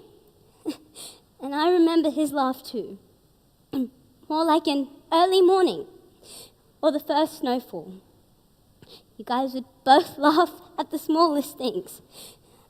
A ladybug in the garden or the cupcakes Mum made with sprinkles. She's making some more right now. But that's just her way of coping. Baking. It's better than talking to imaginary people. She bakes because she wants to see you laugh again. She misses it. I miss it. I miss him. And you always will. I'm not a child anymore. You don't let yourself be a child anymore! I'm sorry. Don't be sorry. I'm sorry for leaving you in that old toy box for so long. Geez, there were some really big dust bunnies in there. Some were bigger than me. But you only left because I stopped pretending you were real. Hey, excuse me, young lady. I am real. I'm as real as that Neely smile. I'm as real as that doll. I'm as real as that train. And I'm as real as that ugly love pile of you-know-what rags? That pile of rags used to be his bunny. He would take it everywhere. To the shops, along the road, one time even in the bath. Mum hates this thing. Hey, is that a smile? Maybe. Any more stories? A few. Well, I reckon you keep on telling me some of your stories, and then we get some of Mum's cupcakes. And afterwards, we'll build the biggest pillow fort the world has ever seen! What do you reckon? I reckon that Mum keeps the spare pillows upstairs. Why didn't you tell me earlier, Cece?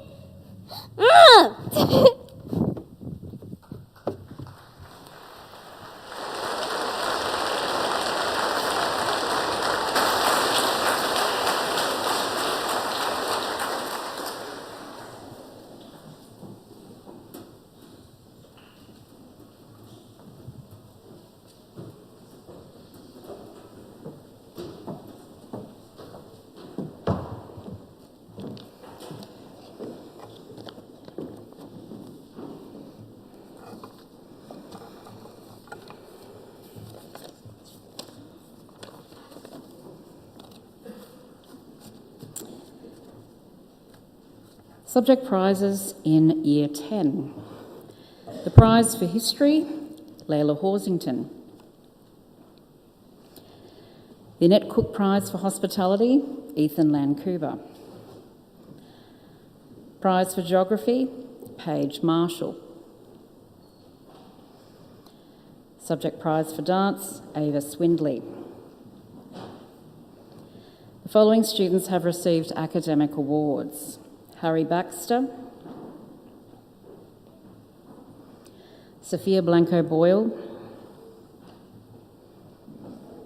Noah Boggled, Bridget Boyle, Ranu Khanna, Grace King, Colin Lamb, Inez Martin, Shreya Runabat, Joshua Sori.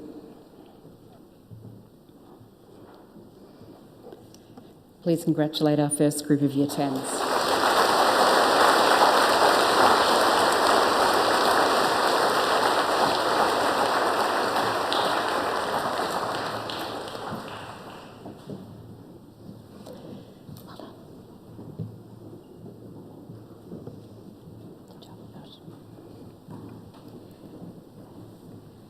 The Edna Shaw Prize for Art and an academic award, Sophie Andrews. Prize for Japanese and an academic award, Kylie Chan. The Subject prize for physical education and an academic award, Kelsey Cox. Prize for applied technology and an academic award, Stephanus Farrell. The Parents Network Prize for mathematics and an academic award, Esther Harris.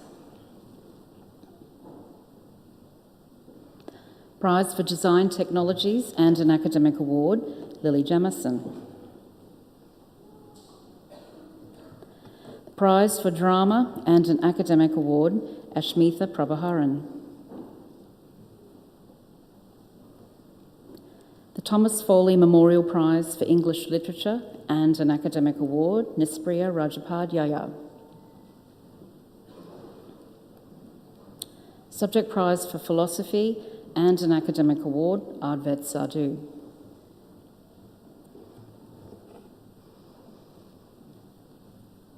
Please congratulate our second group of your parents.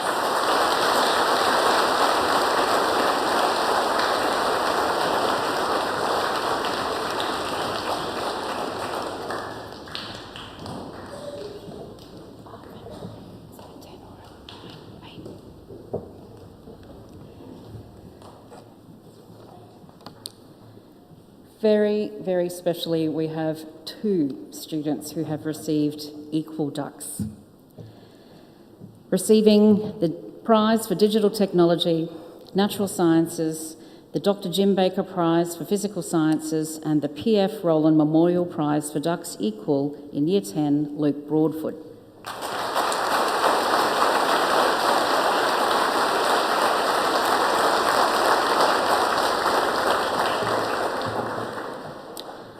Subject prize for business studies, French, and the P.F. Rowland Memorial Prize for ducks equal in Year 10, Jasmine Wavate.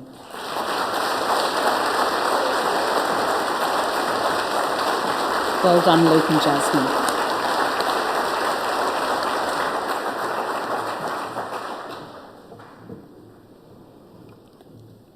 Year 11 awards.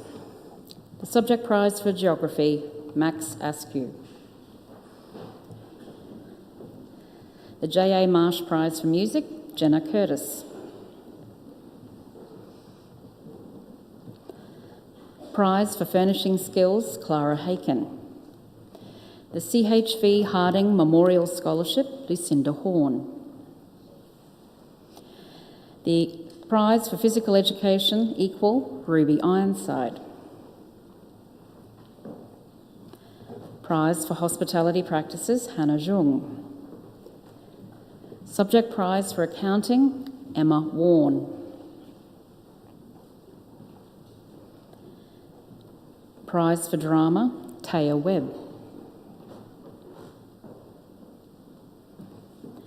Prize for IB psychology, Zachary Youssef. The following students have received academic awards: Sally Broad,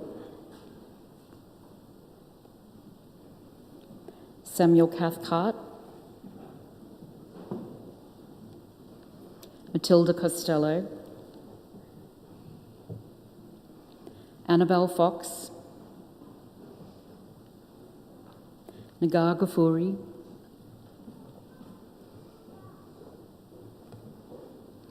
Jackson Humphrey, Sherry Leung, Gemma Morris, Kritika Panangi. Please congratulate our first group of 11.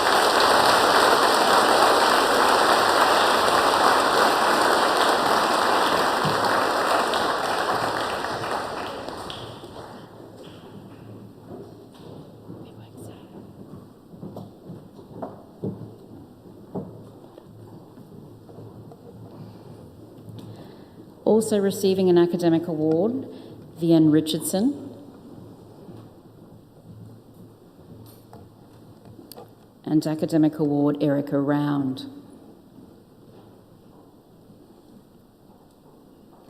The Zoe Burnett Memorial Prize for English and an academic award, Sharava Hooja.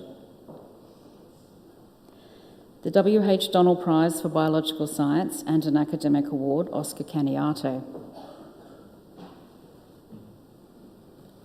The Eldred and Joan Burke Prize for General Mathematics and an Academic Award, Cody Collins. Prize for IB French and an Academic Award, Eleanor Howard. Dance and an Academic Award, Sarah Marshman. Prize for Design and an Academic Award, Maeve McCollum. Ancient History and an Academic Award, Ruby Menzies. Prize for Digital Solutions and an Academic Award, Rohan Nalavte. Prize for Physical Education Equal and an Academic Award, Arjun Nigam. The Edna Shaw Prize for Art and an Academic Award, Ava Verzelletti. Sprott Boyd Prize for Earth and Environmental Science, Modern History and an Academic Award, Sophie Lane. The Agnes McWhinney Prize for Legal Studies, Hodel Family Bursary and an Academic Award, Erin Maidman. Prize for Economics, Japanese and an Academic Award, Isha Malgan. IB Prizes for Biology, Economics, Language and Literature and an Academic Award, Zara Muller. Oh, one more.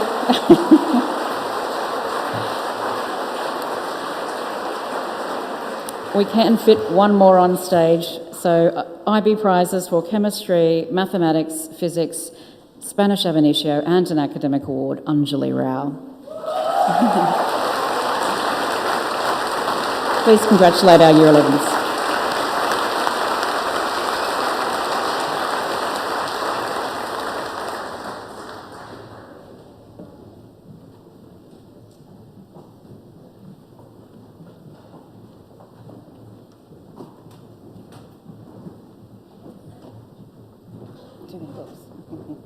Well done, girls. The A.S. Gross Memorial Prize for French, the C.H. Hodges Memorial Prize for Proxima Kesset in Year 11, Sophia Shaw.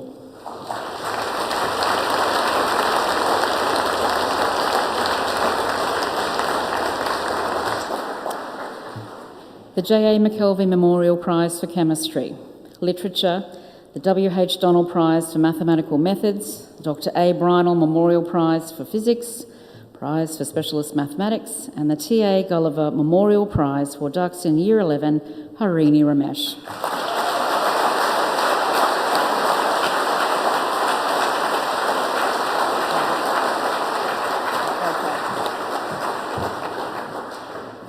Thank you, Mr. Johnson. We'd love to present more, but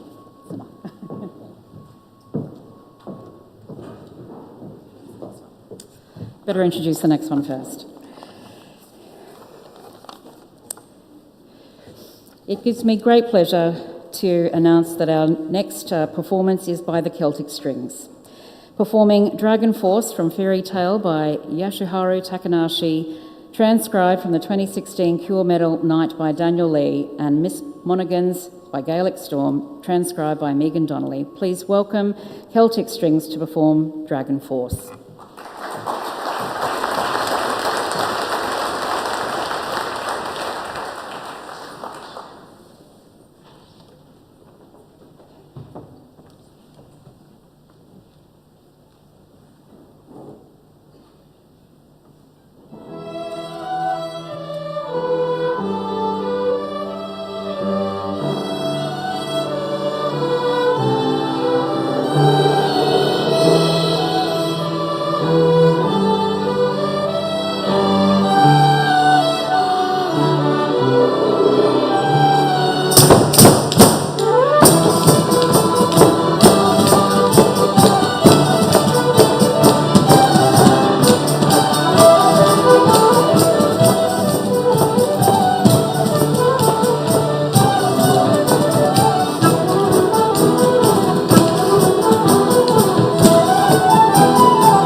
Good afternoon, Chairman of the Board of Trustees, Mr. Carl Valentine, and board members, guest speaker Lieutenant Colonel Chris Johnson, Mr. Kelly, Mr. Barrett, official party, guests, staff, and students. Today we celebrate the outstanding achievements of our award recipients. Congratulations to all on these incredible achievements. Your dedication, effort, and resilience has been recognised, and this moment is a testament to countless hours you've invested and the challenges you've overcome. And congratulations to all the students for your efforts this year. As my final year in this school community draws to a close, I can't help but feel immense gratitude for everything it has given me. Serving as school captains this year has been an incredible journey, filled with camaraderie, growth, and the opportunity to contribute to such an important community. I was told this year would fly by, and even though I did believe it, I'm still amazed by how quickly it has passed. When I came to write this speech, I struggled to communicate life as we know it into words. I was searching for a metaphor to describe my time at the school, but couldn't. I came to realise this was because the complexity of our schooling lives cannot be put into a metaphor. Sure, characters enter and exit the scene. Yes, we sail stormy seas, but no metaphor could do justice for our time here. Therefore, I reflect on the main lesson I'm walking away with, which is the value of community and supporting each other to work to be the best we can be. Yes, I understand it sounds cliche, but there's a reason for that. As I've learned in my psychology lessons here, the sociocultural approach states that human beings are social animals and have an innate need to belong.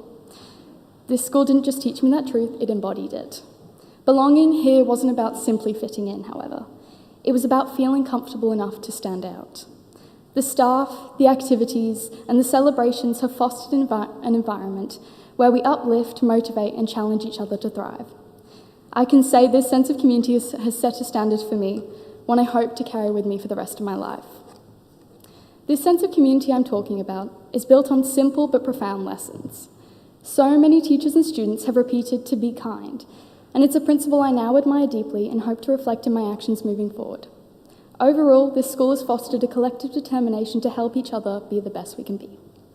I cannot express my gratitude for all the support and how a little girl from the other side of the world, who knew absolutely no one, could and still does feel like she belongs, happily belongs in a community that feels like home.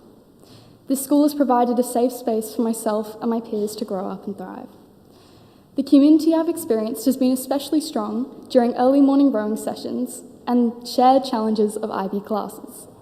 I must thank the rowing team for being such an inspiration to me and showing me the true strength in supporting others and challenging yourself.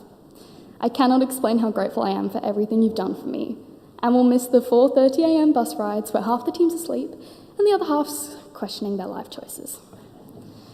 And the same to the IB kids. Thank you for the laughs and supportive environment helping each other through the course, and I cannot wait for our reunions wherever in the world they may be. These connections are something I'll always hold close. To everyone who's been a part of this journey, thank you.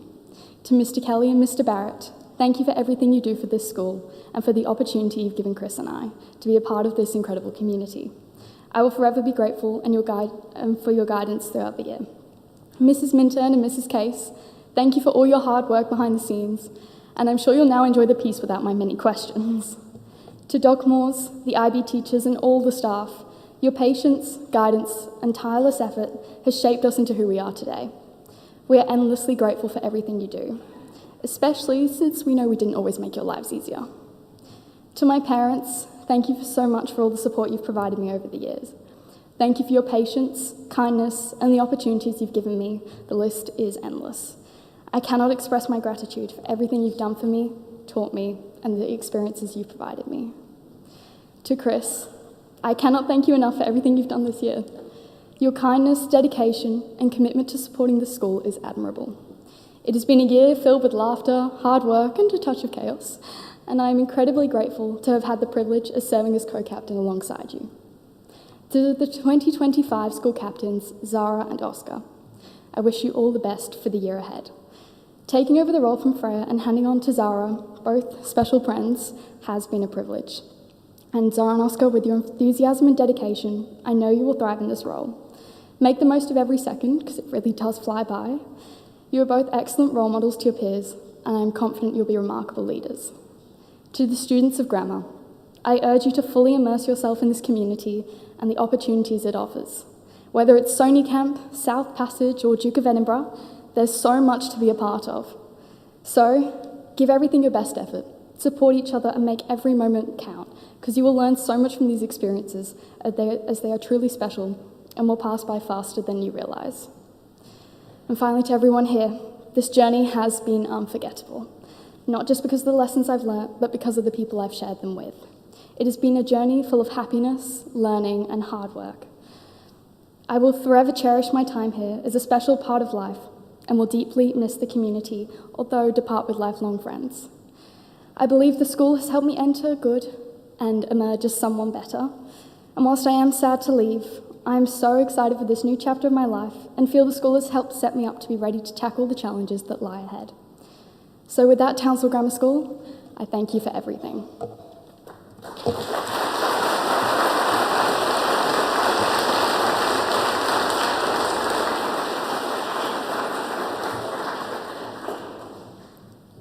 It's quite amazing for Yasmin and I to think this is our last speech day we'll be a part of.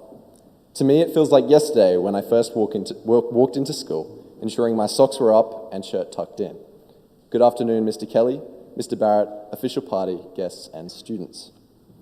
Firstly, I would like to congratulate those who are at the heart of today's celebration, our award recipients. Your dedication and hard work have brought you here, and you should be very proud of what you have achieved.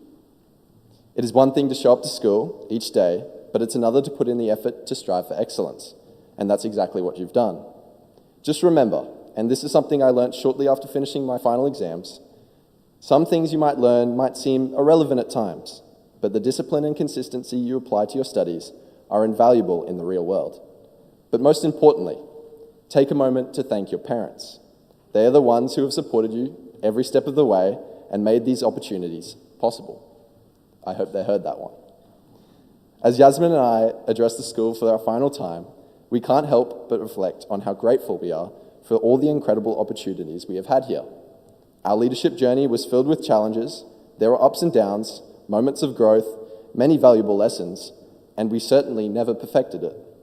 But we both learnt so much about leadership and about ourselves. So personally, I would like to thank Mr. Kelly, Mr. Barrett, Miss Minturn, and Miss Case for their guidance and support. This year has been tough at times, balancing exam stress, assignments, and all that comes with being in grade 12. But for me, it felt like the good times were slipping away far too quickly.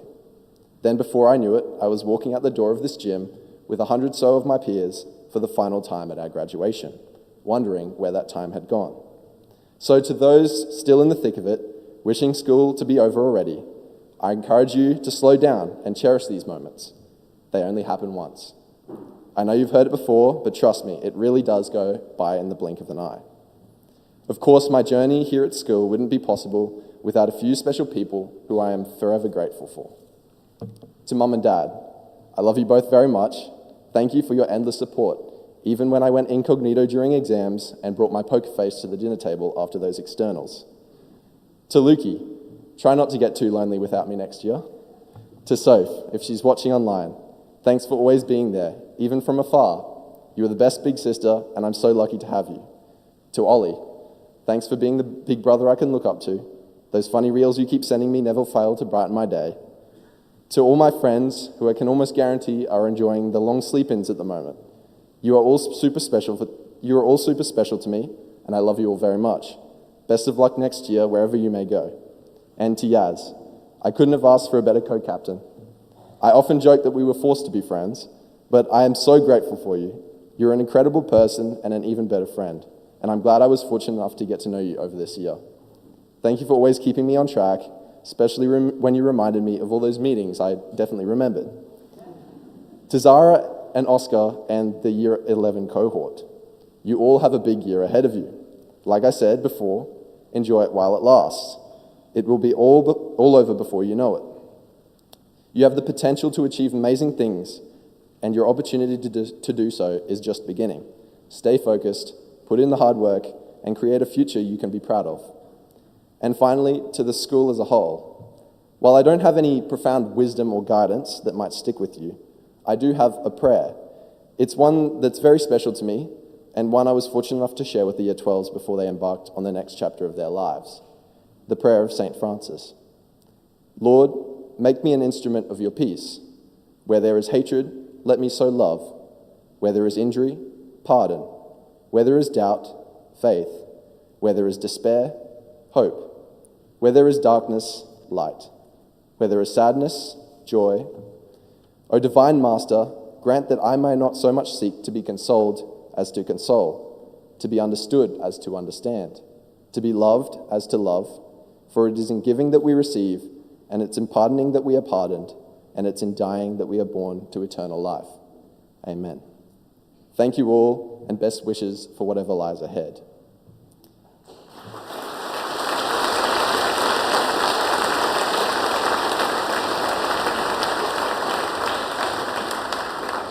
I now invite to the lectern your 2025 captains, Zara and Oscar. Could you please make them welcome?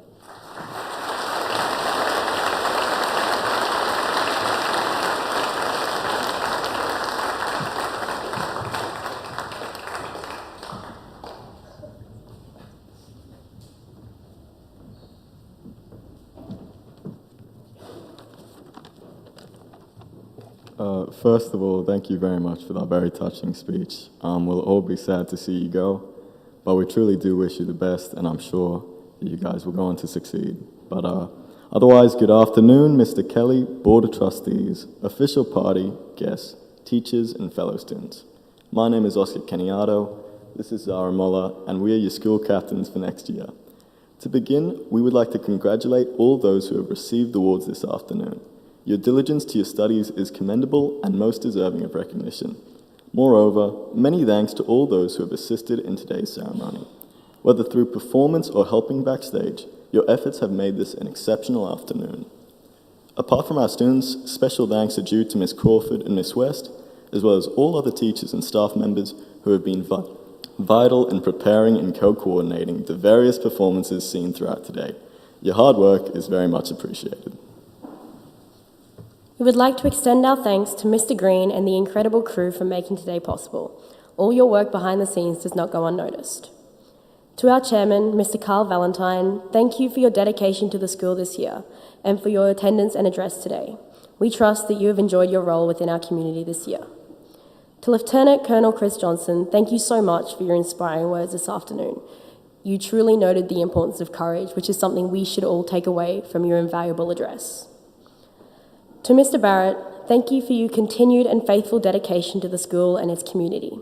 And to Mr. Kelly, thank you for your invaluable insight and the leadership you provide to the senior cohort and the school as a whole. Oscar and myself are very grateful for the opportunity you've given us in our roles for next year, and we cannot wait to work as a deeper part of the Townsville Grammar School community. Finally, again, a heartfelt thank you to Christian and Yasmin. You have been exemplary as school captains and role models for this year, and it has truly been a pleasure to be under your care for this last year. Christian, in the time that I've known you, you have been nothing but kind, caring, and considerate to all those around you. You have left a profound positive impact on this school, and your warming presence will be missed by all. I have no doubt that your lovable personality and your strong work ethic will take you far, and I look forward to seeing your success. So, on behalf of the school, thank you for your service.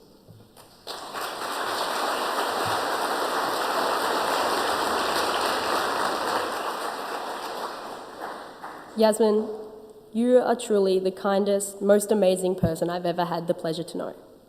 You are the hardest worker in all that you do and have inspired myself, and I'm sure so many others in the room today. Your dedication to the arts as an international baccalaureate student and as a rower does not go unnoticed.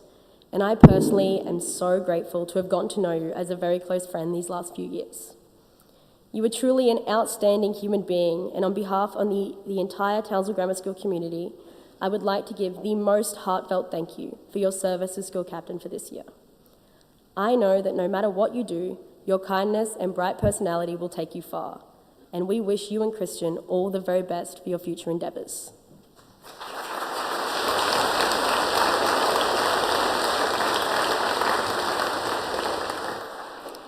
Lastly, one final thank you to all those in attendance today, as it is you who make this entire afternoon possible. Thank you.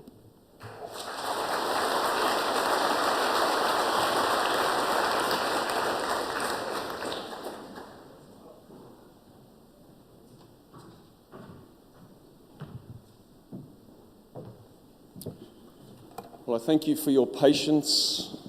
If you've been looking at your watch, we are about to finish up for today. But over those hours that we have spent together, there have been many life lessons to be learnt and words of wisdom shared. And just as we depart, I'd like to remind us of them. I hope Townsville Grammar is in the business of people, Chris. I think we're a wonderful place.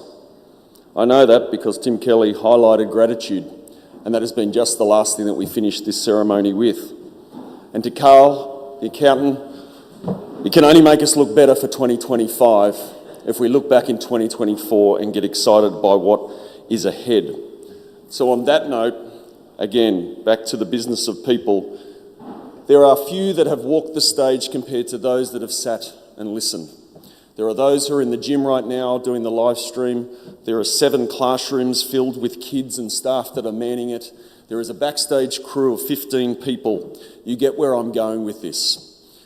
It is easy to be out the front, but actually if you're in the business of people, it's those that helped you get to that door of that hut and to blow it up. And so as our final vote of thanks, can we thank all those who made this happen behind the scenes?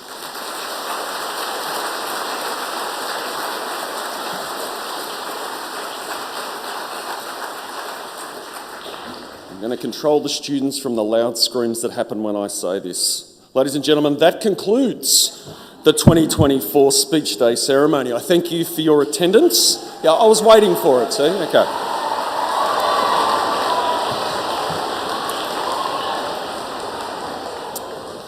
Not as excited as they will be tomorrow. Don't worry, parents, we'll load them up with sugar and send them home. It'll be great. I thank you for your attendance. I now invite all guests to stand. Shortly we'll make our way to the quad for light refreshments, and we will recess from the building, led by the official party and the teaching staff. Can I just have everyone standing first, please?